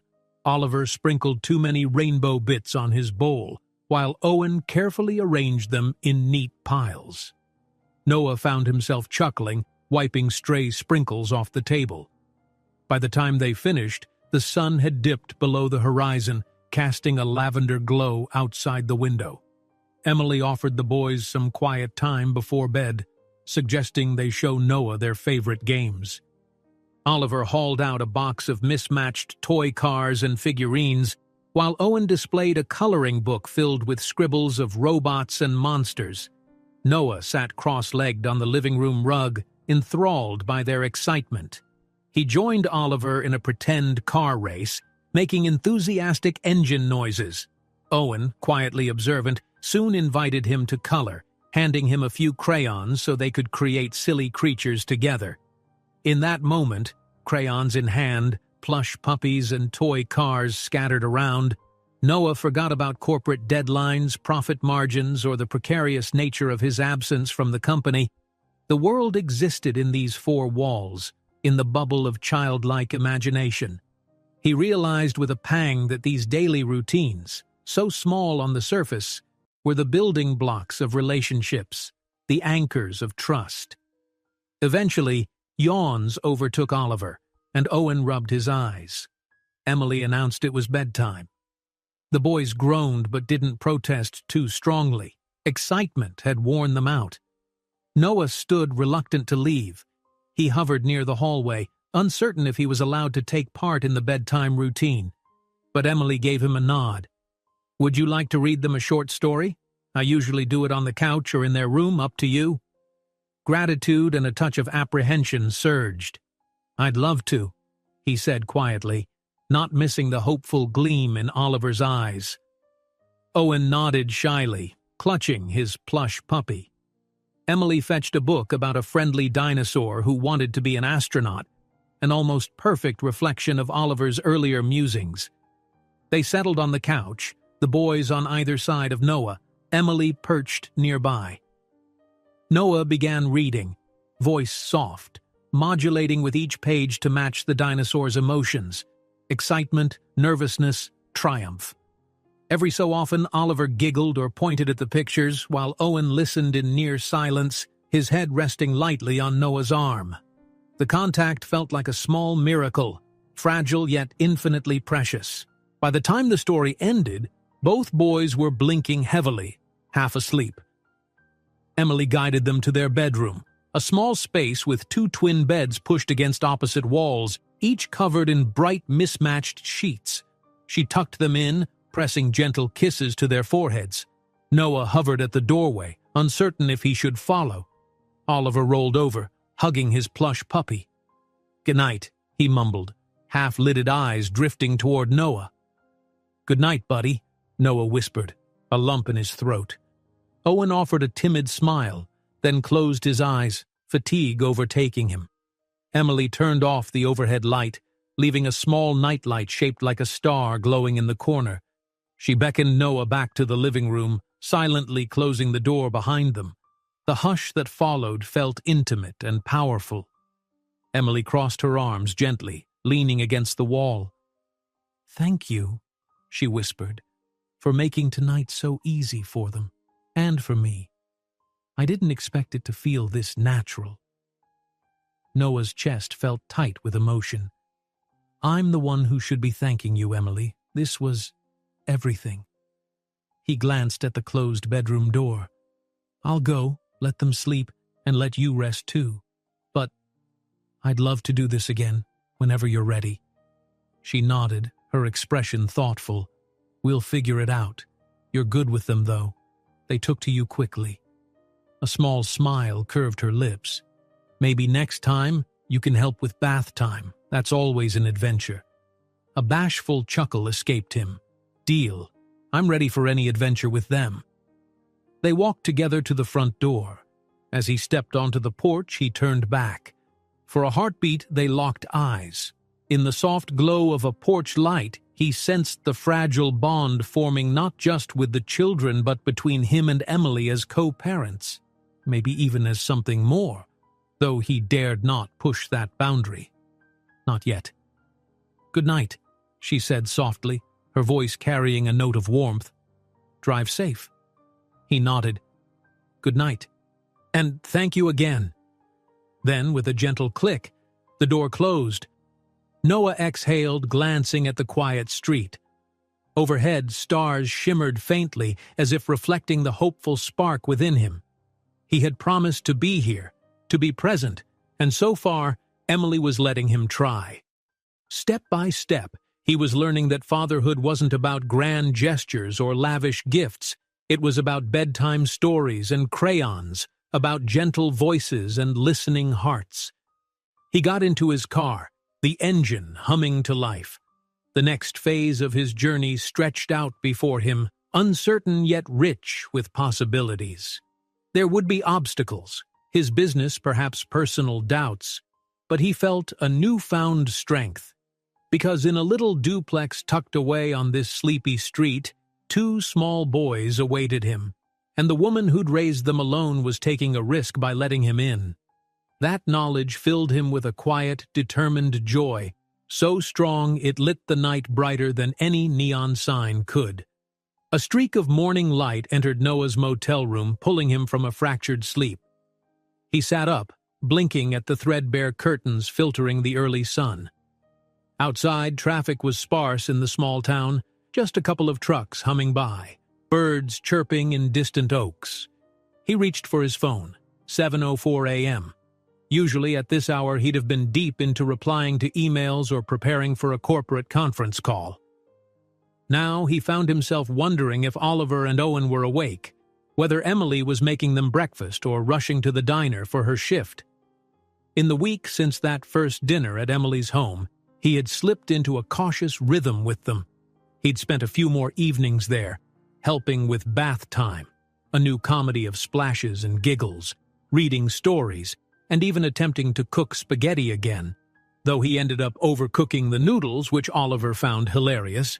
On weekends, he offered to take the boys to the park or the small local library for story hour, letting Emily have a rare break. She sometimes came along. Other times, she used that spare time to clean, run errands, or just rest. Noah began to taste what family life entailed. Moments of warmth, small frustrations, like Oliver's tendency to dump all his toy cars everywhere, and the fleeting but priceless satisfaction of having the boys recognize him as a real presence in their world. They still hadn't called him Dad. Emily had gently explained that she wanted them to decide if and when it felt right. He respected that choice, but deep down, he yearned for the day that might happen. Yet with each passing day, the outside world's demands grew louder. His CFO's updates had become more urgent. Board members asked pointedly when their CEO would return. He'd been juggling brief calls and sporadic emails, offering directions from afar, trying to maintain some grip on the company's affairs without losing the precious time he spent with his sons. The tension finally snapped one late afternoon when he was at the grocery store with Emily and the boys, attempting to buy ingredients for a simple dinner. The phone in his pocket kept buzzing until he couldn't ignore it any longer. He glanced at the screen, CFO. With a silent, apologetic look to Emily, he stepped aside into the produce section. "What is it?" he whispered, ducking behind a display of tomatoes. He could see Oliver and Owen begging Emily to buy sugary cereal from the corner of his eye. A brusque exhale blasted through the phone speaker. "Noah, the board has called an emergency meeting for tomorrow afternoon," the CFO said. "They're threatening to move forward on the new acquisition without your sign-off. Investors are spooked about your absence, and some major players are whispering about potential leadership changes." Noah's pulse kicked up. "Leadership changes? They can't force me out." "They can't. Yet. But if you remain absent, they might find a way to vote on new bylaws or appoint an interim CEO. Trust me, the mood here is tense." Noah ran a hand over his face. How had it come to this? A few weeks ago, he was the unstoppable CEO, and now his own board was whispering about removing him. The thought stung, but not enough to undo his decision. He pictured Oliver and Owen's smiles, Emily's hopeful eyes. If he lost the company, would that not free him more to be with them? Yet he couldn't just toss away the empire he'd built. Responsibilities for countless employees, obligations to investors, the possibility of a stable future for the boys if he maintained his financial footing, it all tangled into a knot of worry. "Fine," he said at last, keeping his voice low. "Schedule a virtual meeting with the board. I'll attend it from here, but I'm not traveling back. Let them know that's my final decision." "Are you sure?" the CFO asked, doubt saturating his words. A remote appearance might not cut it for them. "Do it," Noah repeated, a hint of steel creeping into his tone. "Send me the link, time, and agenda. I'll prepare." He hung up, chest tight with the weight of that conversation. Emerging from the produce section, he spotted Oliver triumphantly holding a box of cartoon-themed cereal and Owen examining the ingredients as if they mattered. Emily watched him, eyebrows raised in concern. He offered a small shrug. "Work stuff," he murmured, not wanting to burden her in front of the boys. That evening, after the children fell asleep, he and Emily sat on the worn couch, the only light coming from a soft lamp in the corner. She noticed the tension in his posture, the faraway look he couldn't mask. "You're worried," she said gently. "Do you want to talk about it?" For a moment he hesitated. Part of him wanted to shield her from his corporate troubles, but this was the woman he was learning to trust. the mother of his children. So he began explaining, in simpler terms, how his absence had caused ripples, how the board feared instability, how investors doubted his commitment, and how the CFO warned of serious repercussions if he didn't return soon. Emily listened, her eyes sympathetic. "I figured something like this might happen," she admitted softly. "You've built your whole world around that company." Noah looked down at his hands. "I have, and now it's slipping through my fingers. But I can't leave you and the boys, not after all these years. I want to be in their lives. Yet if I lose the company completely, what then? I won't have the resources to give you the help you deserve." A gentle hand touched his shoulder. "They don't need you to be a billionaire, Noah," she said, half smiling.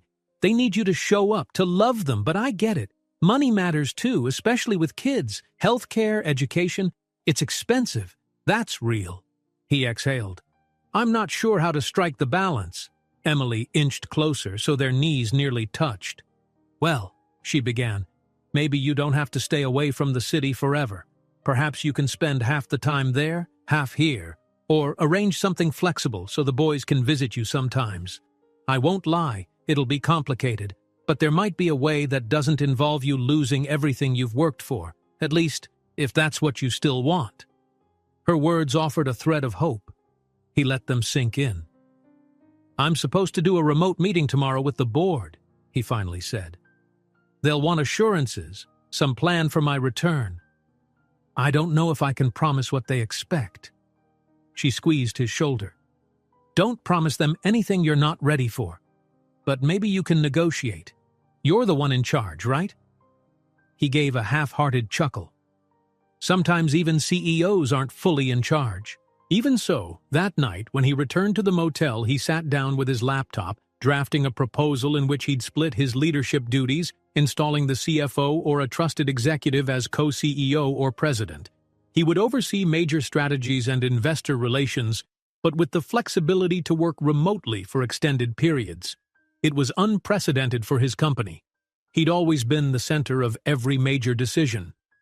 But times had changed. When the board meeting began via video conference the next day, Noah logged in from the motel's modest desk. The screen filled with familiar faces, some supportive, others clearly skeptical. Tension crackled in the digital air. One veteran board member spoke first. "Noah, good to finally see you.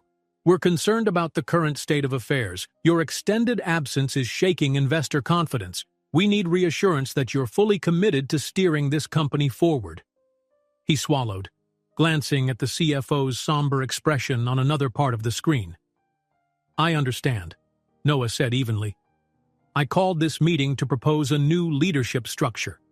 Effective immediately, I'll delegate day-to-day operational control to our CFO as acting president.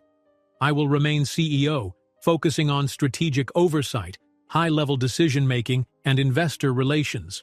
However, my physical presence may be limited, as I'm currently tending to an urgent family matter." A flurry of murmurs followed. One of the more hostile board members interjected, "This is highly irregular. You're basically trying to be a part-time CEO. That's not how we do business." Noah held his ground. "Times change. We have the infrastructure to function well under distributed leadership. Our CFO and senior VPs have proven capable. I'll still guide strategy, negotiate top deals, and attend certain events via video when necessary. If you all want me to remain in my role, this is how it has to be." A storm of debate ensued, with some board members expressing doubt and others acknowledging that Noah's leadership had propelled the company to success. If he stepped down entirely, they feared an even worse crisis. Eventually, through a measured back and forth, a compromise began to form. They'd accept the arrangement for a defined trial period, 3 months. After that, they'd reevaluate based on performance and investor feedback. Exhausted but relieved, Noah ended the call feeling like he'd won a battle. Yet a hollow ache lingered. 3 months of partial absence. Would it be enough to deepen his connection with his children, or too short for them to adjust? He wasn't sure. That afternoon, He drove to Emily's place, a bouquet of daisies in hand, not as a grand gesture but as a simple token of gratitude for her help. The boys were in the backyard, chasing bubbles that a neighbor kid was blowing. Emily met him at the door, worry in her eyes. "How did it go?" she asked softly. He managed a weary smile. "I still have my title, at least. I'll be splitting duties for the next 3 months, staying here most of the time. After that, we'll see." Relief flashed across her face. "I'm glad. That gives us time. Time for you to settle into being with the boys more." She accepted the flowers, then led him inside. The house smelled of homemade soup, the boys' laughter drifting through the open windows. Later, they sat together on the small porch watching Oliver and Owen play in a kiddie pool Emily had bought secondhand. Noah explained the trial period the board insisted on and his worry about what would happen after those 3 months. Emily leaned against the porch railing, arms folded pensively. "If they force you to go back full-time," she said, "we'll deal with it then. Maybe by then we'll have found a routine that works for all of us." He glanced at her, gratified by the inclusive "we." "Thank you," he murmured. "Sometimes I feel like I'm imposing on you, trying to be around all the time, but I don't want to lose a single day with them." Emily's expression softened. "You're not imposing. It's still new, yes, and I'll admit part of me is afraid something will happen to pull you away, but I see how happy the boys are when you're here. Owen's even coming out of his shell more, and Oliver can't stop talking about how Noah can fix our broken bike." She flashed him a grin. "They adore you, even if they don't call you Dad yet." The lump in his throat grew. "They do?" he asked, voice tight with emotion. I adore them too. They've become my world so fast it's hard to explain." She placed a hand over his. "Then we'll keep building on that, one day at a time." A shout from Oliver broke the moment. "Mom, come look! I can float on my back!" The boy lay in a shallow puddle of water, flailing happily. Both adults laughed. Noah rose, stepping off the porch to join the boys, rolling up his pant legs to wade in. He helped them play, chasing them in circles around the yard. Even Owen giggled uncontrollably when Noah scooped him up carefully, spinning once before setting him down. This, Noah realized, was the future he wanted to fight for, even if it meant risking investor ire, navigating tough board meetings, or learning how to fix a broken bike for a pair of 4-year-olds who'd only just met him. Their laughter rang louder than any corporate applause he could remember.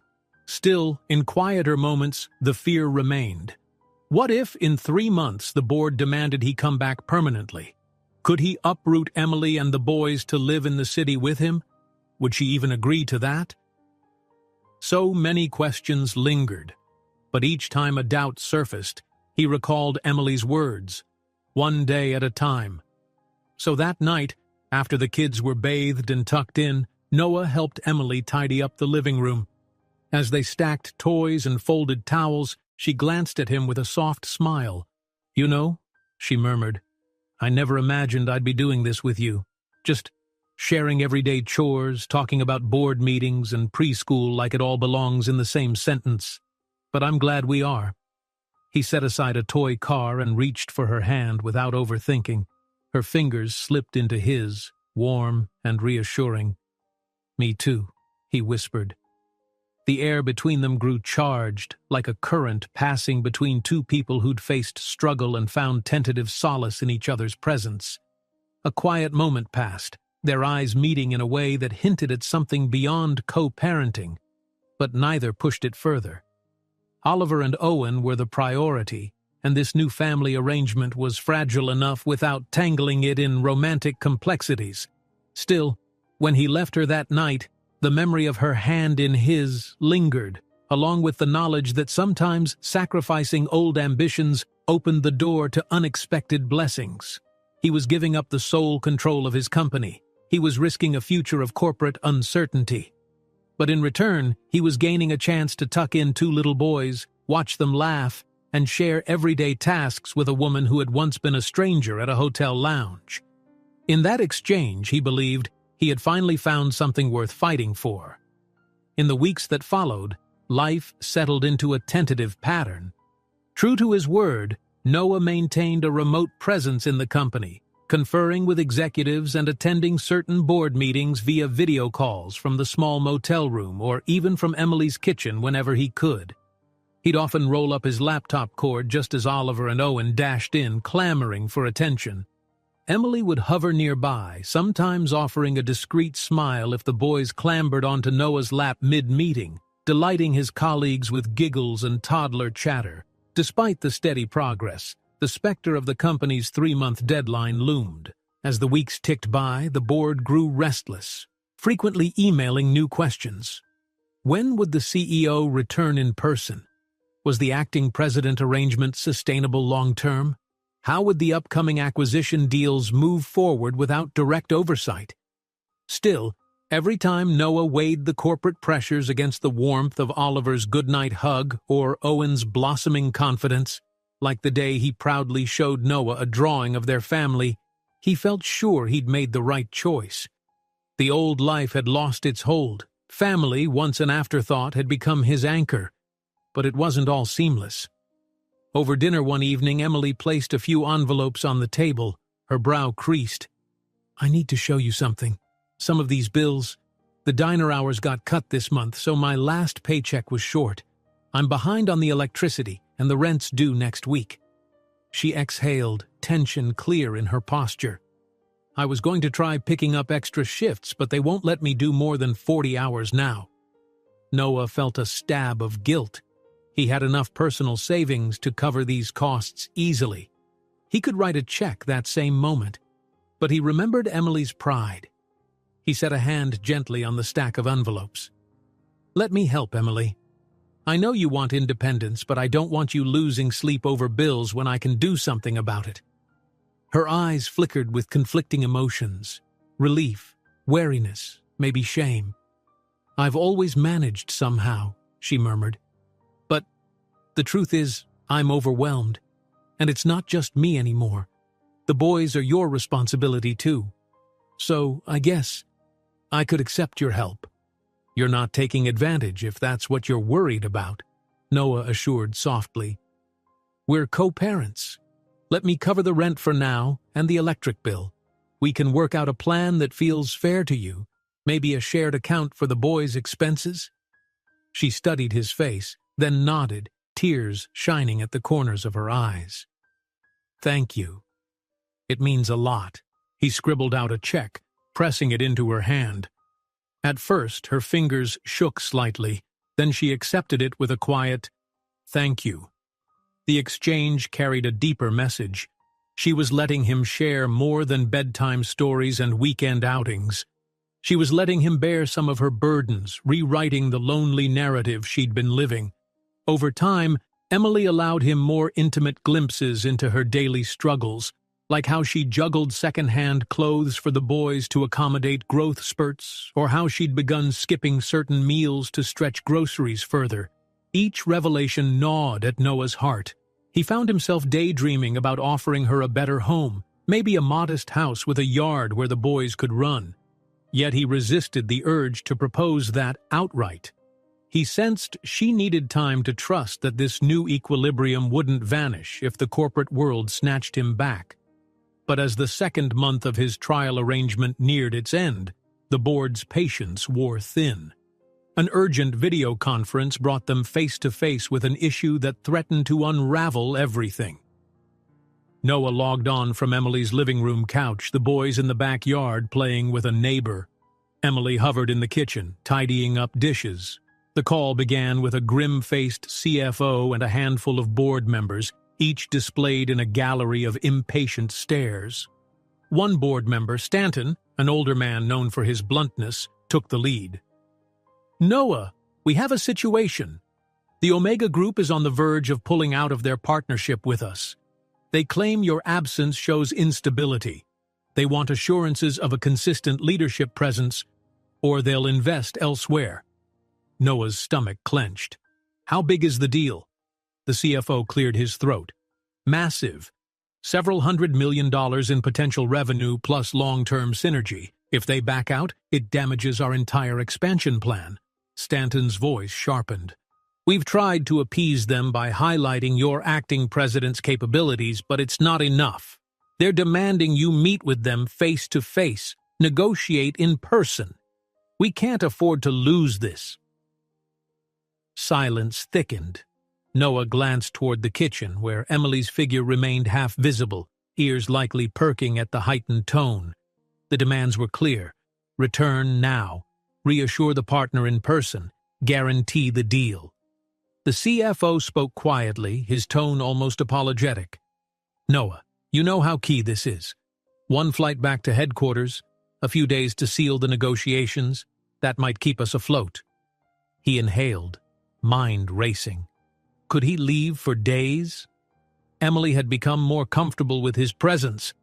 But the twins, would they feel abandoned? In the short time he'd been here, Oliver and Owen had formed a routine that included him daily. Even Emily had begun to relax, letting him be part of her world.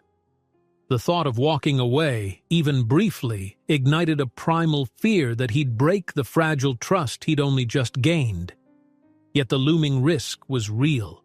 If the Omega Group deal collapsed, the board might use that failure to push him out entirely, robbing him of the resources he needed to continue supporting Emily and the boys. He gritted his teeth. "If I go back, it'll be for a short trip, just enough to secure this partnership. Then I return here. That's non-negotiable." Stanton's eyes narrowed.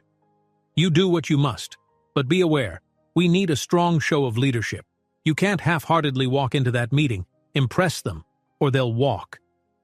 The CFO concluded, "We'll arrange the earliest possible flight. Get back to us ASAP so we can finalize the schedule." When the call ended, Noah sat there, tension coiled tight. Emily appeared at the edge of the couch, a dish rag in her hands. "I heard bits and pieces," she admitted. "They need you to go in person, don't they?" He nodded, running a hand through his hair. "Yes. A huge deal's on the line. If I don't go, we might lose it, and the board might push me out for good." Emily lowered herself onto the armrest, her eyes troubled. "How long would you be away?" "A few days, maybe a week if negotiations drag on." He swallowed, imagining the heartbreak in Oliver's gaze when he learned Noah wouldn't be around for bedtime stories. "I'm terrified they'll think I'm abandoning them." She touched his shoulder gently. "Tell them the truth, in simple terms, that you have to go fix something for work, but you'll be back. Kids are surprisingly understanding as long as they trust the person, and I'll reinforce it. Let them know you're not gone forever." He released a shaky breath. "Thank you." Then his voice cracked, softer. "I just got here. I don't want to ruin everything." She set the dish rag aside and slid onto the couch beside him. The closeness warmed him, even in this moment of stress. "Noah, you're doing your best. You staying here forever was never going to be that simple. Life is complicated, but the important part is that you keep your promise to come back." A surge of gratitude rose in him. "I will," he vowed. "If it's just a week or so, I can manage, and hopefully we'll secure that deal quickly." That evening, he broke the news to Oliver and Owen, sitting them down in the living room. Emily stood close by, ready to chime in if needed. Oliver's lip trembled at the idea of Noah going away, but brightened when Noah explained he'd return soon and maybe bring something special from the city. Owen just nodded solemnly, clutching his plush puppy, eyes reflecting a quiet sadness. "You promise you come back?" Oliver pressed, tiny fists clenched as if bracing for disappointment. Noah cupped Oliver's cheek gently, heart aching. "I promise, buddy, I'll be back." That night, he put the boys to bed, reading their favorite dinosaur astronaut story. Owen held tight to his shirt, refusing to let go until he soothed him with soft words. Emily offered a supportive smile, though her own eyes were tinged with worry. The following morning, Noah packed a small suitcase in his motel room, heart heavy. Emily dropped by with the twins to say goodbye before he left for the airport. She'd borrowed her cousin's car for the trip. They appeared in the parking lot with their usual boundless energy, Oliver bounding up to him, Owen trailing behind. He crouched, hugging them both. "Be good for your mom," he whispered, voice choked with emotion. "I'll call you every day and I'll be back before you know it." Oliver nodded fiercely, pressing a crayon drawing into Noah's hand. It depicted two stick-figure boys, a taller figure with messy hair labeled Noah and a smiling lady labeled Mommy, all standing under a sun. Owen leaned in for a hug, silent but gripping Noah's shirt like a lifeline. After they stepped back, Emily approached. Her eyes shone. "Just remember, we're here when you're done. Don't let them keep you longer than necessary." He brushed a thumb across her cheek, brief and tender. "I won't," he promised. Then, loud enough for the boys to hear, "I'm coming home to you." She nodded, swallowing. "Travel safe." The drive to the airport felt like a slow ache in his chest. Every mile away from that small town, he imagined the twins' faces and Emily's cautious but growing trust. Once at the gate, as he stared at the business travelers around him, he realized how foreign it felt. This used to be his domain, frequent flights, constant motion. Now the polished floors and sterile announcements seemed hollow. All that mattered was finishing this mission quickly and returning. When the plane took off, the city lights shrinking below, Noah closed his eyes. The next few days might define the fate of his company, and in some way, the security of his new family. He resolved to fight like he never had before, not for a bigger bonus or a new corporate conquest, but for the chance to keep reading bedtime stories and seeing those little eyes light up when he came through the door. That was the promise he carried through the clouds. Even if the board demanded more, even if the Omega Group negotiations proved challenging, he would not let go of the fragile but precious life he'd found in that small town. Because, in the end, that was his real home now, and no amount of business or ambition could replace it. Noah's trip back to the city proved as tumultuous as he feared. The moment he stepped off the plane, a small entourage of anxious assistants hustled him into a black sedan, rushing to the headquarters where his acting president and a group of board members awaited. Every corridor seemed to vibrate with tension, hushed voices speculating whether he'd stay or vanish again. He set his jaw, reminding himself of his mission, finalize the Omega Group partnership quickly, then return to the people who mattered most. That first afternoon, he entered a gleaming boardroom to greet the Omega Group representatives, high-powered executives in tailored suits. They eyed him with cool scrutiny, questioning the stability of a CEO who'd spent months away from the company. But Noah, fueled by a deeper purpose than mere profit, threw himself into negotiations. His old brilliance in deal-making surged forth, but this time it wasn't about ego or chasing bigger numbers. Each persuasive word he spoke carried the underlying promise he'd made. "Let me close this deal and go home." The days bled together in a flurry of spreadsheets, late-night calls, and back-and-forth drafting of contracts. In his rare moments of respite, he'd retreat to his old office, once a symbol of his entire world. Now it felt empty without the laughter of Oliver and Owen, without Emily's calm presence. During these breaks, he'd slip out his phone and call them, voice soft and urgent. Oliver would babble about some new toy or a funny story from preschool. Owen would murmur a few hesitant words before passing the phone back to his mother. Emily, tired but supportive, would update him on their daily routines, ending each call with a gentle reminder. "Don't forget us," she'd whisper, only half in jest. And he'd reply fiercely, "Never." By the fifth day, the Omega deal teetered on the brink, both sides inching closer to agreement. The board hovered anxiously, aware that victory would signal Noah's redemption, while failure could doom his leadership for good. Late that evening, as he and the Omega executives hammered out final details, his phone vibrated in his pocket. He glanced at it. Emily's name. Heart clenching, he stepped away from the conference table to answer. "Noah!" Her voice came, breathless and trembling. "It's Owen. He slipped on the porch steps and cut his chin. We're on the way to urgent care. Fear shot through him. Is it serious? He's scared, bleeding a bit. I think he needs stitches. She sounded on the edge of tears, trying to stay strong for their son. Oliver's with the neighbor. I'm alone with him. I'm coming, he said immediately, even as his brain screamed about the deal. I'll catch the next flight. But what about... Emily, I'll handle it, he insisted. Text me which clinic you're going to. I'll be there as fast as I can. He ended the call, chest heaving. Just then, Stanton, the gruff board member, found him in the hallway. We're about to finalize, Stanton hissed. Where are you going? My son's hurt, Noah said, voice taut. He needs me. He strode back into the conference room, ignoring the startled expressions.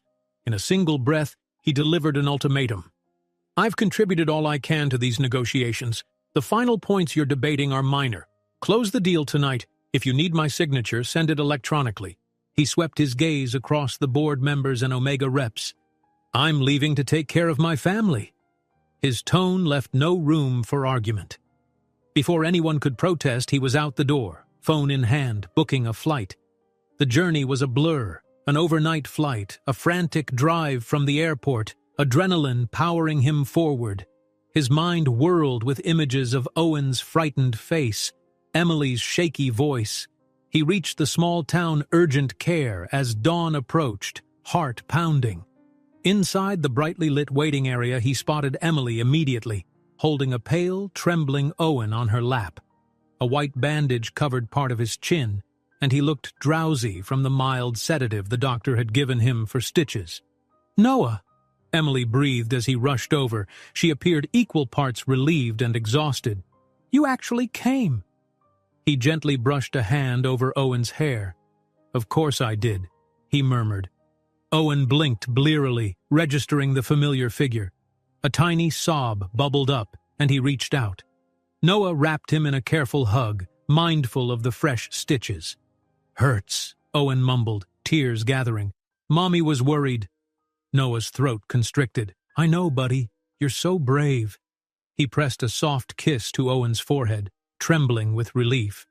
The nurse approached to explain aftercare instructions. Keep the wound clean, watch for swelling or infection. Emily nodded wearily, face etched with worry. Noah rubbed her back gently. I've got you both, he promised. Later, in the subdued hush of early morning, they headed home. Emily pulled up to the duplex, carrying the dozing Owen. Oliver, left with the neighbor, rushed out in pajamas, eyes wide. Owen okay? He asked, hugging Noah's leg. He'll be fine, Noah reassured softly, ushering Oliver inside. The family gathered in the small living room, Emily cradling Owen, Oliver perched next to them, and Noah crouched at their feet as though forming a protective circle. Emily lifted her gaze. I didn't expect you to drop everything. The deal was important, right? Noah exhaled. Nothing's more important than you and the boys. I told them to finalize the negotiations without me. She stared at him for a heartbeat, tears glistening.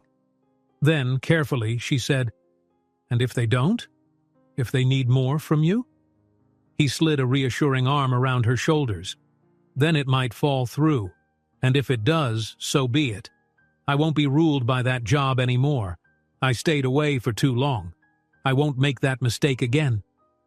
They let Owen sleep on the couch so they could watch him closely, Oliver settling in beside his brother, refusing to leave him alone. Noah draped a soft blanket over them, a tender ache filling him at the sight of the two boys, safe at home with their mother. In the days that followed, word came from the CFO. The Omega Group deal had, in fact, closed successfully. The final negotiations had been hammered out by the acting president and another executive. Noah's absence, though alarming, hadn't tanked the agreement. A wave of relief swept through him. He wouldn't lose his stake in the company. And perhaps, just perhaps, the board might finally accept that his partial presence could still yield results. Still, he prepared himself to face their disappointment in his abrupt departure. Another video meeting was scheduled. As soon as the CFO's face appeared on the screen, Noah braced for anger. Instead, the man let out a resigned chuckle. You know, Noah, I have to admit we all expected disaster when you left mid-talks, but it seems we handled it. People stepped up. Maybe your instincts about delegating were right after all. A swirl of astonishment rippled through Noah. So the board's not calling for my resignation? Not now, no.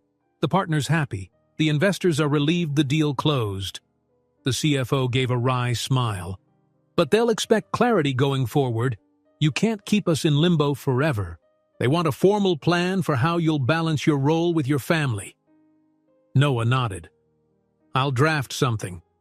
But it'll involve me staying here most of the time, traveling only when absolutely necessary. If they can accept that, we'll move forward. With that understanding, he ended the call. Relief coursed through him. The future wasn't fully settled, but at least for now, the company and his fatherhood could coexist. He found Emily in the boys' room helping Owen change the bandage on his chin. She glanced up, anxiety flickering across her features. How did it go? He crouched, gently guiding Owen's hand away so he wouldn't poke at the stitches. They handled the deal. No meltdown. The board. They're willing to keep trying this arrangement. For now. A tentative smile broke across Emily's face. That's good news. Owen tugged at Noah's sleeve, wide-eyed. You staying? He asked, voice still tinged with the memory of pain. Noah's heart squeezed. Yes, kiddo, I'm staying. Oliver, who'd been peeking around the door, grinned. Awesome! Now you can help me fix that bike? Emily snorted a laugh. He's been waiting for you to keep that promise. Noah ruffled Oliver's hair. Let's do it. That afternoon, they gathered on the driveway, rummaging through an old toolbox Emily's cousin had left behind. Oliver pointed excitedly at the loose chain, while Owen observed from a chair, sporting a small bandage. With a little trial and error, plus a few YouTube tutorials, Noah managed to reattach the chain and tighten the bolts. The triumphant whoops from Oliver and a shy smile from Owen felt like a far greater achievement than any corporate contract he'd ever signed. When the sun set, painting the sky in warm pastels, Noah lingered on the porch with Emily. The boys were inside, trying out crayons on a fresh coloring book, giggling over some silly shapes they invented. Emily rested her head on the porch railing, tired but content. I never thought life could be like this, she admitted softly. I always believed I'd be alone, scraping by. Now, it's still not perfect, but it's ours. He slid closer, letting his shoulder press gently against hers. It's more perfect than I ever imagined, he said. After a moment, he ventured, You know, we've never really talked about the future, beyond tomorrow or next week. I have to figure out a permanent arrangement with the board. Maybe that means splitting time between here and the city, or maybe something else. I don't want to uproot your life either. She turned, eyes reflecting the fading light. Maybe one day we can find a home here that fits us all better. A small house, or a bigger place for the boys to have their own rooms? But that's not urgent. Right now we have each other. We have day to day. Let's keep building from there. Her words steadied him, reaffirming that one day at a time was enough. He thought of his corporate leadership, the fortress of power he'd built, and realized how it now served a different purpose, one that allowed him to provide for his sons, to stand as a partner to Emily. The company, ironically, was less of a throne and more of a resource to sustain the life he truly cared about. Suddenly, a squeal from inside pierced the still evening air. "Noah, come see!" Oliver shouted. "Look what we drew!" Noah chuckled, exchanging a look with Emily. "Duty calls," he joked. Together, they stood and walked into the living room, where the boys proudly held up a sheet of paper. It featured 4 stick figures again, but this time each one wore a big grin, their names scribbled underneath in childlike letters. Mommy, Oliver, Owen, and Dad. Noah's breath caught in his throat. The label they'd held back for weeks, unsure if they were ready to grant him that place, was finally there in bright crayon. He felt Emily's hand slip into his. He squeezed it, blinking away tears as Oliver grinned and Owen waited, a bit shy to see his reaction. "You spelled it perfect," Noah whispered, voice trembling with awe. "I love it." Oliver beamed. Owen ducked his head, smiling. Emily brushed her fingertips over Noah's hand, her eyes bright with unspoken understanding. It was a small step in their daily life, but a giant leap for the man who once believed success was measured only in boardroom victories. That evening, after the boys went to bed, Noah and Emily lingered in the quiet house. The hush was filled with unspoken promises. She sat next to him on the couch, exhaustion etched on her face, yet it glowed with a delicate joy. "You realize," she teased gently, "that the next step is bedtime kisses from Dad. They'll never let you off the hook now." He pulled her into a light embrace. "I wouldn't dream of being anywhere else." Outside, crickets sang in the moonlit yard. Their future was still unwritten, full of challenges blending the worlds of corporate negotiation and family dinners. But in that moment, hearts bound by love and trust, they found a peace that transcended any deal or ambition. Because now, in that small home with 2 sleeping boys, they had formed a real family. And for Noah, and for Emily, that was more valuable than anything money or power could ever buy. If you enjoyed this story, don't miss the next one. Just click on the screen.